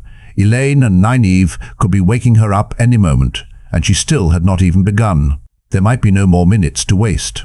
She had to be careful of what she thought from here on. No more thinking about the wise ones. Even the admonition made everything lurch around her. Keep your mind on what you are doing, she told herself firmly. She set out through the empty city, walking fast, sometimes trotting. Winding, stone-paved streets slanted up and down, curving every which way, all empty except for green-backed pigeons and pale grey gulls that rose in thunderclaps of wings when she came close. Why birds and not people? Flies buzzed by, and she could see roaches and beetles scurrying along in the shadows. A pack of lean dogs, all different colors, loped across the street far ahead of her. Why dogs? She pulled herself back to why she was there. What would be a sign of the black ajah, or of this danger to Rand, if it existed? Most of the white buildings were plastered, the plaster chipped and cracked, often showing weathered wood or pale brown brick beneath. Only the towers and the larger structures, palaces she supposed were stone, if still white. Even the stone had tiny fissures, though most of it cracks too minute for the eye to catch, but she could feel them with the power in her spider-webbing domes and towers. Perhaps that meant something. Perhaps it meant Tanchico was a city not looked after by its inhabitants. As likely that as anything else. She jumped as a shrieking man suddenly plummeted out of the sky in front of her. She only had time to register baggy white trousers and thick moustaches covered by a transparent veil before he vanished, only a pace above the pavement. Had he struck here in Teleran Ryod, he would have been found dead in his bed. He probably has as much to do with anything as the roaches, she told herself. Perhaps something inside the buildings. It was a small chance, a wild hope, but she was desperate enough to try anything, almost anything. Time. How much time did she have left? She began running from doorway to doorway, putting her head into shops and inns and houses. Tables and benches stood in common rooms awaiting customers, as neatly arranged as the dully gleaming pewter mugs and plates on their shelves. The shops were as tidy as if the shopkeeper had just opened for the morning. Yet while a tailor's tables held boats of cloth and a cutler's knives and scissors, the ceiling hooks hung empty in a butcher's shop and the shelves stood bare. A finger run along anywhere picked up no dust at all. Everything was clean enough to suit her mother. In the narrower streets there were homes, small, simple, white-plastered buildings with flat roofs and no windows onto the street, ready for families to walk in and sit on benches before cold fireplaces or around narrow tables with carved legs where a good wife's best bowl or platter was given pride of place. Clothes hung on pegs, pots hung from ceilings, hand tools lay on benches, waiting. On a hunch she retraced her steps once just to see back a dozen doors and peered a second time into what was some woman's home in the real world. It was almost the way it had been. Almost. The red striped bowl that had been on the table was now a narrow blue vase. One of the benches, on it a broken harness and the tools for mending it, that had been near the fireplace, now sat by the door holding a darning basket and a child's embroidered dress. Why did it change? She wondered. But for that matter, why should it stay the same? Light, I don't know anything. There was a stable across the street, the white plaster showing large patches of brick. She trotted to it and pulled open one of the big doors. Straw covered the dirt floor, just as in every stable she had ever seen, but the stalls stood empty. No horses. Why? Something rustled in the straw, and she realized the stalls were not empty after all. Rats. Dozens of them, staring at her boldly, noses testing the air for her scent. None of the rats ran, or even shied away. They behaved as if they had more right there than she. In spite of herself, she stepped back. Pigeons and gulls and dogs, flies and rats. Maybe a wise one would know why. As suddenly as that, she was back in the waste. With a scream, she fell flat on her back as the hairy boar-like creature darted straight for her, looking as large as a small pony. Not a pig, she saw as it leaped nimbly over her. The snout was too sharp and full of keen teeth, and it had 4 toes on each foot. The thought was calm, but she shuddered as the beast scampered away through the rocks. It was big enough to have trampled her, breaking bones, and worse, those teeth could have ripped and torn as well as any wolf's. She would have awakened with the wounds, if she had waked at all. The gritty rock under her back was a blistering stovetop. She scrambled to her feet, angry with herself. If she could not keep her mind on what she was doing, she would accomplish nothing. Tanchico was where she was supposed to be. She had to concentrate on that. Nothing else. She stopped brushing at her skirts when she saw the aiel woman watching her with sharp blue eyes from 10 paces off. The woman was Avienda's age, no older than herself, but the wisps of hair that stuck out from under her shufar were so pale as to be almost white. The spear in her hands was ready to be cast, and at that distance she was not likely to miss. The aiel were said to be more than rough with those who entered the waste without permission. Egwene knew she could wrap woman and spear in air, hold them safely, but would the flows keep long enough when she began to fade? Or would they just anger the woman enough to make her cast her spear the moment she was able, perhaps before Egwene was truly gone? Much good it would do to take herself back to Tanchico with an aiel spear through her. If she tied the flows, that would leave the woman trapped in Teleran Riod until they were unraveled, helpless if that lion or the boar-like creature returned. No, she simply needed the woman to lower her spear, just long enough to feel safe closing her eyes, to take herself back to Tanchico, back to what she was supposed to be doing. She had no more time for these flights of fancy. She was not entirely sure someone who had only dreamed themselves into Teleran Riod could harm her the way other things there could, but she was not going to risk finding out with an aiel spear point. The aiel woman should vanish in a few moments. Something to put her off balance until then. Changing her clothes was easy. As soon as the thought came, Egwene was wearing the same browns and greys as the woman. "I mean you no harm," she said, outwardly calm. The woman did not lower her weapon. Instead, she frowned and said, "You have no right to wear Caedin Zor, girl." And Egwene found herself standing there in her skin, the sun burning her from overhead, the ground searing her bare feet. For a moment she gaped in disbelief, dancing from foot to foot. She had not thought it possible to change things about someone else. So many possibilities, so many rules that she did not know. Hurriedly she thought herself back into stout shoes and the dark dress with its divided skirts, and at the same time made the aiel woman's garments vanish.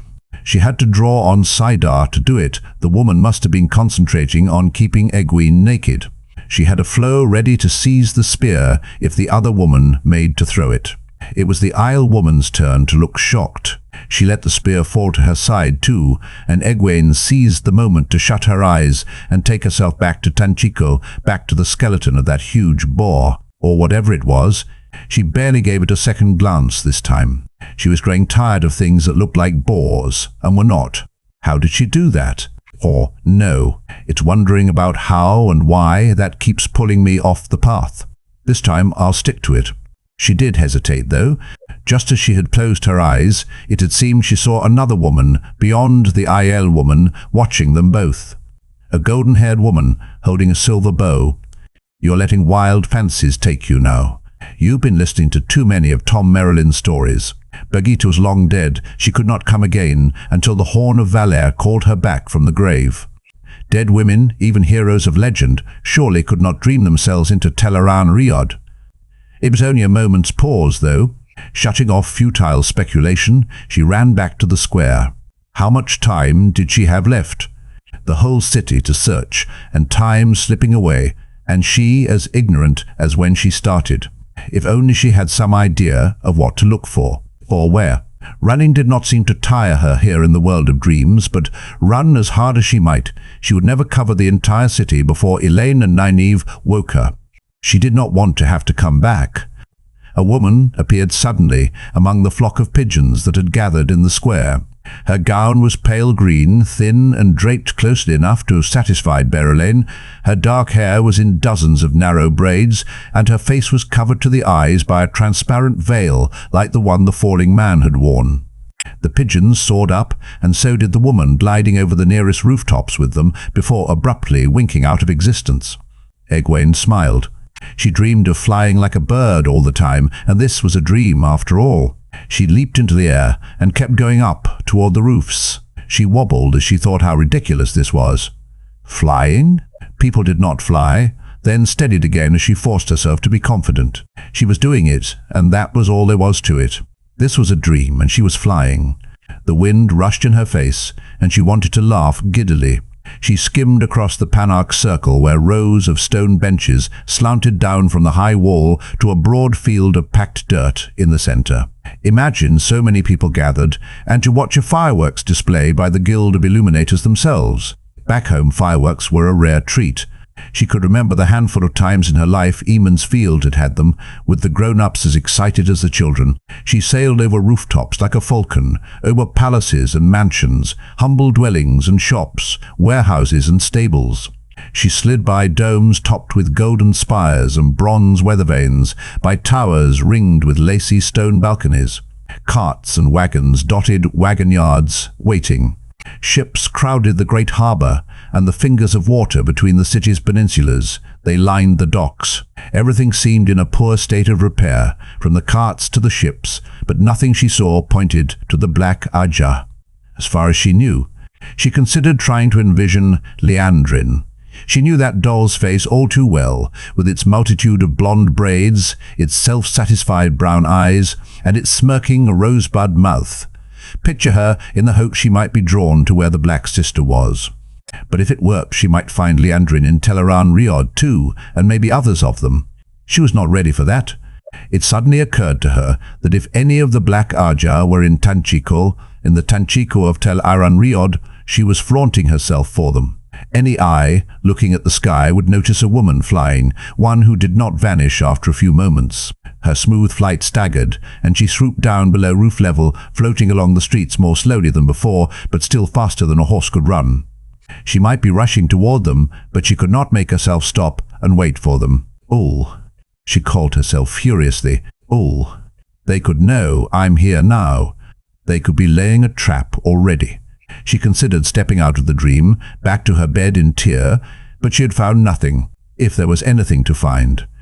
A tall woman was suddenly standing in the street ahead of her, slim in a bulky brown skirt and loose white blouse, with a brown shawl around her shoulders and a folded scarf around her forehead to hold white hair that spilled to her waist. Despite her plain clothes, she wore a great many necklaces and bracelets of gold or ivory or both. Fists planted on her hips, she stared straight at Egwene, frowning. Another fool woman who's dreamed herself where she has no right to be and doesn't believe what she's seeing, Egwene thought. She had the description of every woman who had gone with Liandrin, and this woman certainly matched none of them. But the woman did not vanish again. She stood there as Egwene approached swiftly. Why doesn't she go? Why? Oh, light. She's really... Ah! She snatched for the flows to weave lightning, to tangle the woman in air, fumbling in startled haste. Put your feet on the ground, girl, the woman barked. I had enough trouble finding you again, without you flying off like some bird, when I do. Abruptly, Egwene stopped flying. Her feet thumped hard on the pavement, and she staggered. It was the aiel woman's voice, but this was an older woman. Not as old as Egwene had thought at first. In fact, she looked much younger than her white hair suggested. But with the voice and those sharp blue eyes, she was sure it was the same woman. You're different, she said. You can be what you wish to be here. The woman sounded embarrassed, but only a little. At times I like to remember. That is not important. You are from the White Tower. It has been long since they had a dreamwalker. Very long. I am Amos, of the Nine Bellies Sept of the Tardad Aiel. You are a wise one? You are. And you know dreams? You know Telaran the Viod? You can. My name is Egwene. Egwene or Ver. She took a deep breath. Amos did not look a woman to lie to. I am Aes Sedai, of the Green Ajah. Amos's expression did not change, really. A slight crinkling of her eyes, perhaps in skepticism. Egwene hardly looked old enough to be full Aes Sedai. What she said, though, was, I meant to leave you standing in your skin until you asked for some proper clothes. Putting on cadence or that way, as though you were. You surprised me, pulling free as you did, turning my own spear on me. But you are still untaught, are you not, however strong? Else you would not have popped into the middle of my hunt that way, where you obviously did not wish to be. And this flying about... Did you come to Teleran Ryode, to stare at this city, wherever it is? It's Tanchico, Egwene said faintly. She didn't know. But then how had Amos followed her, or found her? It was obvious she knew more of the world of dreams than Egwene did, by far. You can help me. I'm trying to find women of the Black Ajah, Dark Friends. I think they are here, and I have to find them if they are. It truly exists then. Amos almost whispered it. An ajah of shadow runners in the White Tower. She shook her head.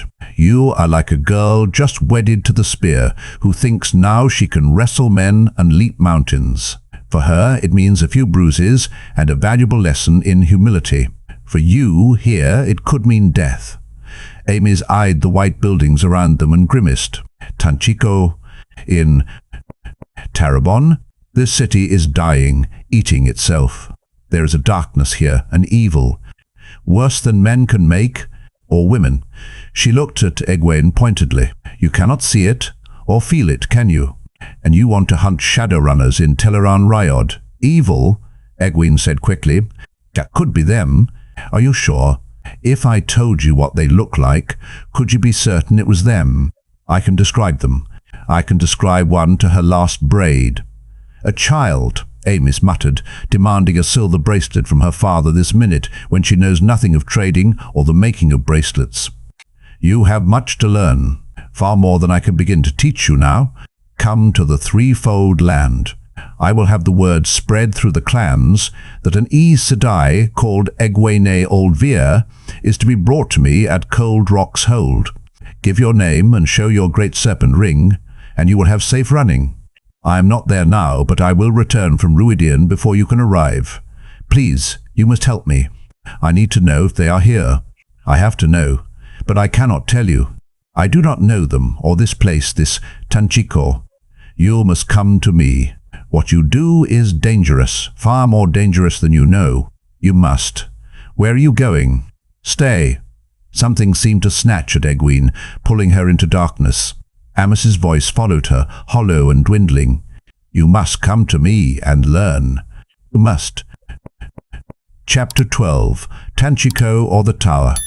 Elaine drew a ragged, relieved breath as Egwene finally stirred and opened her eyes. At the foot of the bed, Avienda's features lost their tinge of frustration and anxiety, and she flashed a quick smile that Egwene returned. The candle had burned past the mark minutes ago. It seemed an hour. You would not wake up, Elaine said unsteadily. I shook you and shook you, but you would not wake." She gave a small laugh. "Oh, Egwene, you even frightened Avienda." Egwene put a hand on her arm and squeezed reassuringly. "I am back now." She sounded tired, and she had sweated her shift through. "I suppose I had reason to stay a little longer than we planned. I will be more careful next time. I promise." Nynaeve returned the pitcher of water to the washstand vigorously, sloshing some out. She had been on the point of throwing it in Egwene's sleeping face. Her features were composed, but the pitcher rattled the washbowl, and she let the spilled water drip to the carpet. "Was it something you found? Or was it?" "Egwene, if the world of dreams can hold on to you in some way, maybe it is too dangerous until you learn more. Maybe the more often you go, the harder it is to come back. Maybe." "I don't know, but I do know we cannot risk letting you become lost." She crossed her arms under her breasts, ready for an argument. "I know," Egwene said, very close to meekly. Elaine's eyebrows shot up. Egwene was never meek with Nynaeve, anything but. Egwene struggled off the bed, refusing Elaine's help, and made her way to the washstand to bathe her face and arms in the relatively cool water. Elaine found a dry shift in the wardrobe, while Egwene pulled off her sodden one. "I met a wise one, a woman named Amys." Egwene's voice was muffled until her head popped out of the top of the new shift. "She said I should come to her to learn about Teleran Riod, at some place in the waste called Cold Rock's Hold." Elaine had caught a flicker of Avienda's eye at the mention of the wise one's name. "Do you know her?" "Amys." The Islewoman's nod could only be described as reluctant. "A wise one. A dream walker. Armis was far de res mai until she gave up the spear to go to Ruidian." "A maiden!" Egwene exclaimed. "So that's why she—" "No matter. She said she is at Ruidian now. Do you know where this Cold Rock's Hold is, Avienda?" "Of course. Cold Rocks is Ruark's hold. Ruark is Amys's husband. I visit there sometimes. I used to. My sister-mother, Liane, is sister-wife to Amys." Elaine exchanged confused glances with Egwene and Nynaeve. Once Elaine had thought she knew a good bit about aiel, all learned from her teachers in Caemlyn, but she had discovered since meeting Avienda how little she did know. Customs and relationships all were a maze. First sisters meant having the same mother, except that it was possible for friends to become first sisters by making a pledge before wise ones. Second sisters meant your mothers were sisters. If your fathers were brothers, you were father-sisters, and not considered as closely related as second sisters. After that, it truly grew bewildering. "What does sister-wife mean?" she asked hesitantly. "That you have the same husband." Avienda frowned at the way Egwene gasped, and Nynaeve's eyes opened as wide as they would go. Elaine had been half expecting the answer, but she still found herself fussing with skirts that were perfectly straight. "This is not your custom?" the aiel woman asked. "No," Egwene said faintly. "No, it is not. But you and Elaine care for one another as first sisters. What would you have done had one of you been unwilling to step aside for Randall Thor? Fight over him? Let a man damage the ties between you? Would it not have been better if you both had married him then?" Elaine looked at Egwene. The thought of, could she have done such a thing? Even with Egwene, she knew her cheeks were red. Egwene merely looked startled. "But I wanted to step aside," Egwene said. Elaine knew the remark was as much for her as for Avienda, but the thought would not go away. Had Min had a viewing? What would she do if Min had? "If it's Berelain, I will strangle her, and him too. If it has to be someone, why couldn't it be Egwene?" Light. What am I thinking? She knew she was becoming flustered, and to cover it, she made her voice light. "You sound as if the man has no choice in the matter." "He can say no," Avienda said, as if it were obvious, "but if he wishes to marry one, he must marry both when they ask. Please take no offense, but I was shocked when I learned that in your lands, a man can ask a woman to marry him. A man should make his interest known, then wait for the woman to speak. Of course, some women lead a man to see where his interest lies, but the right of the question is hers. I do not really know very much of these things. I have wanted to be far deris mai since I was a child. All I want in life is the spear and my spear sisters," she finished quite fiercely. No one is going to try to make you marry, Egwene said soothingly. Aviendha gave her a startled look. Nynaeve cleared her throat loudly. Elaine wondered if she'd been thinking about Lan. There were certainly hard spots of color in her cheeks. I suppose, Egwene, Nynaeve said in a slightly too energetic voice, that you did not find what you were looking for, or you would have said something by now. I found nothing, Egwene replied regretfully. But Amis said, Aviendha, what sort of woman is Amis? The aiel woman had taken up a study of the carpet. Amis is hard as the mountains and pitiless as the sun, she said, without looking up. She is a dream walker. She can teach you. Once she lays her hands on you, she will drag you by the hair toward what she wants. Rewatch is the only one who can stand up to her. Even the other wise ones step carefully when Amy speaks. But she can teach you. Egwene shook her head. I meant, would being in a strange place unsettle her, make her nervous? Being in a city. Would she see things that weren't there? Aviendha's laugh was a short, sharp sound. Nervous? Waking to find a lion in her bed would not make Amis nervous. She was a maiden, Egwene, and she has grown no softer, you can be sure of it. What did this woman see? Nynaeve asked. It wasn't something she saw, exactly, Egwene said slowly. I think not seeing? She said Tanchico had an evil in it. Worse than men could make, she said. That could be the black ajah. Don't argue with me, Nynaeve, she added in a firmer voice. Dreams have to be interpreted. It very well could be. Nynaeve had begun frowning as soon as Egwene mentioned evil in Tanchico, and her frown turned to a heated glare when Egwene told her not to argue. Sometimes Elaine wanted to shake both women. She stepped in quickly before the older woman could erupt. It very well could be, Egwene. You did find something. More than Nynaeve or I thought you could. Didn't she, Nynaeve? Don't you think so? It could be, Nynaeve said grudgingly. It could be. Egwene did not sound happy about it. She took a deep breath. Nynaeve is right. I have to learn what I'm doing. If I knew what I should, I would not have had to be told about the evil. If I knew what I should, I could have found the very room Liandrin is staying in, wherever she is. Amis can teach me. That is why. That is why I have to go to her. Go to her? Nynaeve sounded appalled. Into the waste? Aviendha can take me right to this cold rock's hold. Egwene's look, half defiant, half anxious, darted between Elaine and Nynaeve. If I was certain they were in Tanchico, I wouldn't let you go alone. If you decide to. But with Amis to help me, maybe I can find out where they are. Maybe I can. That is just it. I do not even know what I'll be able to do, only that I am certain it will be far more than I can now. It isn't as if I will be abandoning you. You can take the ring with you. You know the stone well enough to come back here in Teleron Riod. I can come to you in Tanchico. Whatever I learn from Amis, I can teach you. Please say you understand. I can learn so much from Amis, and then I can use it to help you. It will be as if all three of us had been trained by her, a dream walker, a woman who knows. Liandrin and the rest of them will be like children. They won't know a quarter of what we do. She chewed her lip, one pensive bite. You don't believe I am running out on you, do you? If you do, I won't go. Of course you must go, Elaine told her. I will miss you, but no one promised us we could stay together until this was done. But the two of you, going alone, the non, I should go with you. If they really are in Tanchico, I should be with you. Nonsense, Nynaeve said briskly. Training is what you need. That will do us far more good in the long run than your company to Tanchico. It isn't even as if we know any of them are in Tanchico. If they are, Elaine and I will do very well together, but we could arrive and find that this evil is no more than the war after all. The light knows. War should be evil enough for anyone. We may be back in the tower before you are.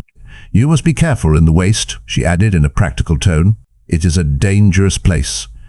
Aviendha, you will look after her. Before the aiel woman could open her mouth, there was a knock at the door, followed immediately by Moiraine.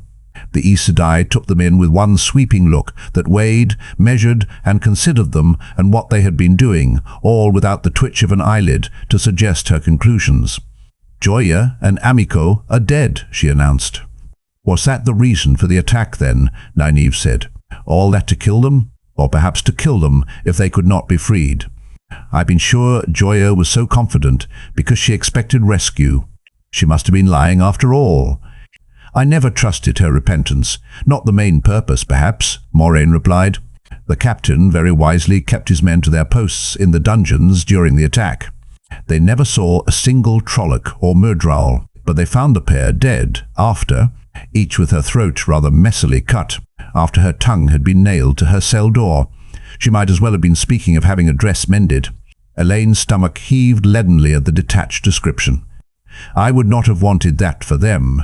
Not like that. The light illumined their souls.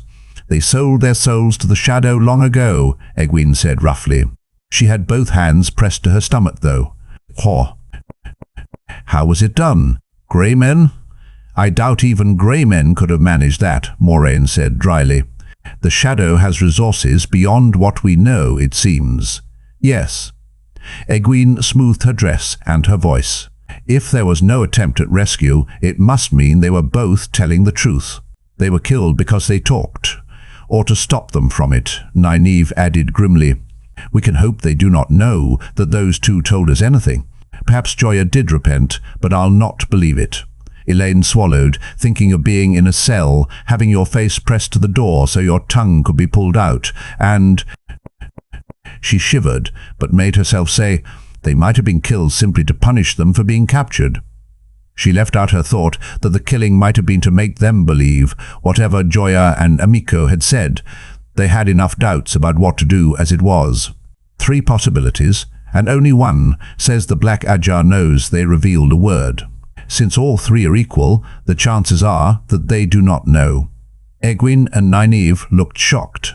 To punish them? Nynaeve said incredulously. They were both tougher than she in many ways. She admired them for it. But they had not grown up watching the maneuverings at court in Caemlyn, hearing tales of the cruel way Caerhienin and Tyranes played the games of houses. I think the Black Ajah might be less than gentle with failure of any kind, she told them. I can imagine Liandrin ordering it. Joya surely could have done it easily. Moiraine eyed her briefly, a reassessing look. Liandrin, Egwene said, her tone absolutely flat. Yes, I can imagine Liandrin or Joya giving that command. You did not have much longer to question them in any case, Moiraine said. They would have been shipbound by midday tomorrow. A hint of anger touched her voice. Elaine realized Moiraine must see the Black Sisters' deaths as an escape from justice. I hope you reach some decision soon. Tanchico or the Tower? Elaine met Nynaeve's eyes and gave a slight nod. Nynaeve nodded back more assertively before turning to the Aes Sedai. Elaine and I will be going to Tanchico as soon as we can find a ship. A fast ship, I hope. Egwene and Aviendha will be going to Cold Rock's Hold in the Aiel Waste. She gave no reasons, and Moiraine's eyebrows rose. Jolien can take her, Aviendha said into the momentary silence.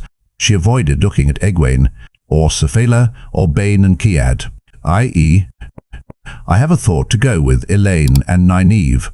If there is war in this Tanchico, they have need of a sister to watch their backs. If that is what you want, Aviendha, Egwene said slowly. She looked surprised and hurt, but no more surprised than Elaine. She had thought the two of them were becoming friends. I am glad you want to help us, Aviendha, but you should be the one to take Egwene to Cold Rock's Hold. She is going neither to Tanchico nor Cold Rock's Hold, Moiraine said, taking a letter from her pouch and unfolding the pages. This was placed in my hand, an hour gone. The young Aielman who brought it told me it was given to him a month ago, before any of us reached Tyr, yet it is addressed to me by name, at the Stone of Tyr. She glanced at the last sheet. Aviendha, do you know Amis, of the 9 Valleys Sept of the Taudad Aiel, Bear of the Hydo Sept of the Sharad Aiel, Mylaine of the Giarad Sept of the Goshian Aiel, and Shana of the Black Cliff Sept of the Nakai Aiel? They signed it. They are all wise ones, Aes Sedai. All dream walkers. Aviendha's stance had shifted to wariness, though she did not seem aware of it. She looked ready to fight or flee. Dream walkers, Moiraine mused. Perhaps that explains it. I have heard of dream walkers. She turned to the second page of the letter. Here is what they say about you. what they said perhaps before you had even decided to come to Tyr. There is among the maidens of the spear in the Stone of Tyr a willful girl called Avienda, of the 9 valleys sept of the Tardad Aiel. She must now come to us. There can be no more waiting or excuses. We will await her on the slopes of Chandar above Ruidian. There is more about you, but mainly telling me that I must see you come to them without delay. They issue commands like the amyrlin, these wise ones of yours." She made a vexed sound, which brought Elaine to wonder if the wise ones had tried issuing commands to the Aes Sedai too. Not very likely, and unlikely to be successful if tried. Still, something about that letter irritated the Aes Sedai. "I am far Daris Mai," Avienda said angrily. "I do not go running like a child when someone calls my name. I will go to Tanchico if I wish." Elaine pursed her lips thoughtfully. This was something new from the Aiel woman. Not the anger, she had seen Avienda angry before, if not quite to this degree, but the undertone. She could call it nothing but sulkiness. That seemed as unlikely as Lamb being sulky, but there it was. Egwene heard it too. She patted Avienda's arm. "It's all right. If you want to go to Tanchico, I'll be pleased that you are protecting Elaine and Nynaeve." Avienda gave her a truly miserable look. Moiraine shook her head, only slightly but still deliberate. "I showed this to Rewatch." Avienda opened her mouth, her face irate, but the Aes Sedai raised her voice and went on smoothly. "As the letter asks me to. Only the part concerning you, of course. He seems quite determined that you will do as the letter asks, as it orders. I think it wisest to do as Rewatch and the wise ones wish, Avienda. Do you not agree?" Avienda stared around the room wildly, as at a trap. "I am far Daris Mai," she muttered, and strode for the door without another word. Egwene took a step, half raising a hand to stop her, then let it fall as the door banged shut. "What do they want with her?" she demanded of Moiraine. "You always know more than you let on. What are you holding back this time?" "Whatever the wise one's reason," Moiraine said coolly, "it is surely a matter between Avienda and them. If she wished you to know, she would have told you." "You cannot stop trying to maneuver people," Nynaeve said bitterly. "You're maneuvering Avienda into something now, aren't you? Not I. The wise ones. And Rewatch." Moiraine folded the letter, returning it to her belt pouch with a touch of acerbity in her manner. She can always say no to him. "A clan chief is not the same as a king, as I understand Aiel ways, can she?" Elaine asked. Rewatch reminded her of Gareth Brine. The Captain General of her mother's royal guards had seldom put his foot down, but when he did, not even Morghese could bring him around, short of a royal command. There would be no command from the throne this time. Not that Morghese had ever issued one to Gareth Brine when he had decided he was right, now that Elaine thought of it. And without one, she expected that Avienda was going to the slopes of Chandar, above Ruidian. "At least she can journey with you, Egwene. Amys can hardly meet you at Cold Rock's Hold if she plans to wait for Avienda at Ruidian. You can go to Amys together." "But I do not want her to," Egwene said sadly. "Not if she doesn't want to. Whatever anyone wants," Nynaeve said, "we have work to do. You will need many things for a trip into the Waste, Egwene. Lan will tell me what, and Elaine and I must make preparations to sail for Tanchico. I suppose we can find a ship tomorrow, but that means deciding what to pack tonight." "There is a ship of the Athar Anmir at the docks in the mall," Moiraine told them. A raker. There are no ships faster." "You did want a fast ship." Nynaeve gave a grudging nod. "Moiraine," Elaine said, "what is Ram going to do now? After this attack?" "Will he start the war you want?" "I do not want a war," the Aes Sedai replied. "I want what will see him alive, to fight tarmongaidon. He says he will tell us all what he means to do tomorrow." The smallest frown creased her smooth forehead. "Tomorrow, we will all know more than we do tonight." Her departure was abrupt. Tomorrow, Elaine thought, what will he do when I tell him? What will he say? He has to understand. Determinedly, she joined the other two to discuss their preparations. Chapter 13. Rumors. The tavern's business rocked along like any in the mall, a wagon load of geese and crockery careering downhill through the night. The babble of voices fought with the musicians' offerings on 3 assorted drums, 2 hammered dulcimers, and a bulbous semsia that produced whining trills. The serving maids in dark, ankle-length dresses, with necks up to the chin and short white aprons, hustled between crowded tables, holding clusters of pottery mugs overhead so they could squeeze through. Barefoot leather-vested dockmen mixed with fellows in coats tight to the waist, and bare-chested men with broad, colourful sashes to hold up their baggy breeches. So close to the docks, vestments of outlanders were everywhere among the crowd. High collars from the north and long collars from the west, silver chains on coats and bells on vests, knee-high boots and thigh-high boots, necklaces or earrings on men, lace on coats or shirts. One man with wide shoulders and a big belly had a forked yellow beard, and another had smeared something on his moustaches to make them glisten in the lamplight and curl up on either side of his narrow face. Dice rolled and tumbled in 3 corners of the room and on a number of tabletops, silver changing hands briskly to shouts and laughter. Matt sat alone with his back to the wall where he could see all the doors, though mostly he peered into a still untouched mug of dark wine. He did not go near the dice games, and he never glanced at the serving girl's ankles. With the tavern so crowded, men occasionally thought to share his table, but a good look at his face made them sheer away and crowd onto a bench elsewhere. Dipping a finger in his wine, he sketched aimlessly on the tabletop. These fools had no idea what had happened in the stone tonight. He had heard a few tyranes mention some kind of trouble, quick words that trailed off into nervous laughter. They did not know and did not want to. He almost wished he did not know himself. No, he wished he had a better idea of what had happened. The images kept flashing in his head, flashing through the holes in his memory, making no real sense. The din of fighting somewhere in the distance echoed down the corridor, dulled by the wall hangings. He retrieved his knife from the grey man's corpse with a shaking hand. A grey man, and hunting him. It had to have been after him. Grey men did not wander about killing at random. They had targets as surely as an arrow. He turned to run, and there was a Myradril striding toward him like a black snake on legs, its pasty-faced eyeless stare sending shivers into his bones. At 30 paces he hurled the knife straight at where an eye should have been. At that distance he could hit a knothole no larger than an eye 4 times in 5. The Fade's black sword blurred as it knocked the dagger away. Almost casually, it did not even break stride. Time to die, Hornsounder. Its voice was a red adder's dry hiss, warning of death. Matt backed away. He had a knife in either hand now, though he did not remember drawing them. Not that knives would be much good against a sword, but running meant that black blade in his back, as sure as 5 6s beat 4 3s.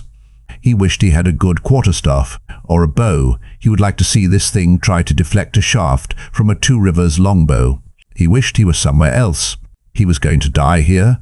Suddenly, a dozen trollocs roared out of a side hallway, piling onto the Fade in a frenzy of chopping axes and stabbing swords. Matt stared in amazed disbelief. The halfmen fought like a black-armoured whirlwind. More than half the trollocs were dead or dying before the Fade lay in a twitching heap. One arm flexed and thrashed like a dying snake 3 paces away from the body, still with that black sword in its fist. A ram-horned trolloc peered toward Matt, snout lifted to sniff the air.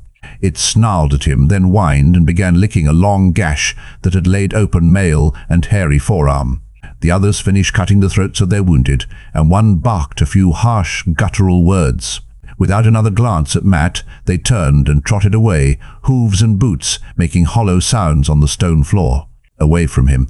Away from him. Matt shivered. Trollocs to the rescue. What had Rand gotten him into now? He saw what he had drawn with the wine, an open door, and scrubbed it out angrily. He had to get away from here. He had to. And he could also feel that urge in the back of his head, that it was time to go back to the stone. He pushed it away angrily, but it kept buzzing at him. He caught a snatch of talk from the table to his right, where the lean-faced fellow with the curling moustaches was holding forth in a heavy Lugarder accent. Now this dragon of yours is a great man, no doubt, I'll not be denying it, but he's not a patch on Loghain. Why, Loghain had all of Ghealdan at war, and half of Amadicia and Altara as well. He made the earth swallow whole towns that resisted him, he did. buildings, people, and all entire. And the one up in Saldea, Masim? Why, they say he made the sun stand still till he defeated the Lord of Basha's army. 'Tis a fact, they do say. Matt shook his head. The stone fallen and Calendor in Rand's hand, and this idiot still thought he was another false dragon. He had sketched that doorway again. Rubbing a hand through it, he grabbed up the mug of wine, then stopped with it halfway to his mouth. Through the commotion, his ear had picked out a familiar name spoken at a nearby table. Scraping back his bench, he made his way to that table, mug in hand. The people around it were the sort of odd mixture made in taverns in the mall. 2 barefoot sailors wearing oiled coats over bare chests, one with a thick gold chain close around his neck. A once fat man with sagging jowls, in a dark Kahinin coat with slashes of red and gold and green across his chest, which might have indicated that he was a noble, though one sleeve was torn at the shoulder. A good many Kahinin refugees had come down far in the world. A grey-haired woman, all in subdued dark blue, with a hard face and a sharp eye and heavy gold rings on her fingers.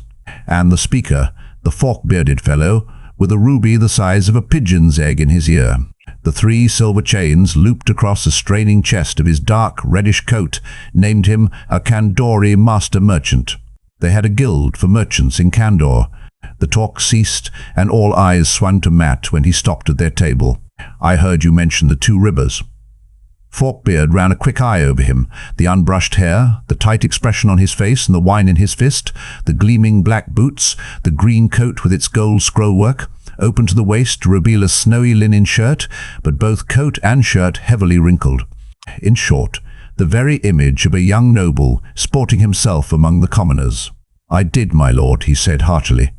"I was saying there'll be no tobacco out of there this year, I'll wager. I have 20 casks of the finest 2 Rivers leaf, though, than which there is none finer. Fetch an excellent price later in the year, if my lord wishes a cask for his own stock." He tugged one point of his yellow beard and laid a finger alongside his nose. "Sigh, das?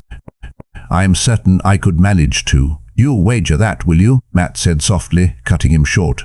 "Why would there be no tobacco out of the 2 rivers? Why the white cloaks, my lord? The children of the light." "What about white cloaks?" The master merchant peered around the table for help. There was a dangerous note in that quiet tone. The sailors looked as if they would leave if they dared. The Kahinin was glaring at Matt, sitting up too straight and smoothing his worn coat as he swayed. The empty mug in front of him was obviously not his first. The grey-haired woman had her mug to her mouth, her sharp eyes watching Matt over the rim in a calculating way. Managing a seated bow, the merchant put on an ingratiating tone.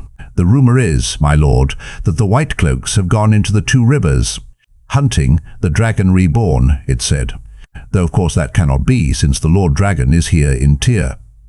He eyed Matt to see how that had been taken. Matt's face did not change. "These rumours can run very wild, my lord. Perhaps it's only wind in a bucket. The same rumour claims the white cloaks are after some dark friend with yellow eyes, too. Did you ever hear of a man with yellow eyes, my lord?" "No more have I. Wind in a bucket." Matt set his mug on the table and leaned closer to the man. "Who else are they hunting?" "According to this rumour, the dragon reborn, a man with yellow eyes." "Who else?" Beads of sweat formed on the merchant's face. "No one, my lord. No one that I heard. Only rumour, my lord. Straws in the wind, no more." A puff of smoke soon vanished. "If I might have the honour of presenting my lord a cask of 2 Rivers tabac, a gesture of appreciation. The honour of folk. To express my..." Matt tossed an Andorran gold crown onto the table. "Buy your drink on me till that runs out." As he turned away, he heard mutters from the table. "I thought he'd cut my throat. You know these lordlings when they're full of wine." That from the fork-bearded merchant. "An odd young man," the woman said. "Dangerous. Do not try your ploys on that kind, patron." "I do not think he is a lord at all," another man said petulantly. "The Kahinin," Matt supposed. His lip curled. "A lord? He would not be a lord if it was offered to him. White cloaks in the 2 rivers. Light. Light help us." Ploughing his way to the door, he pulled a pair of wooden clogs from the pile against the wall. He had no idea whether they were the ones he had worn in. They all looked alike and did not care. They fit his boots. It had started raining outside, a light fall that made the darkness that much deeper. Turning up his collar, he splashed along the muddy streets of the mall in an awkward trot, past blaring taverns and well-lit inns and dark-windowed houses. When mud gave way to paving stones of the wall marking the inner city, he kicked the clogs off and left them lying as he ran on.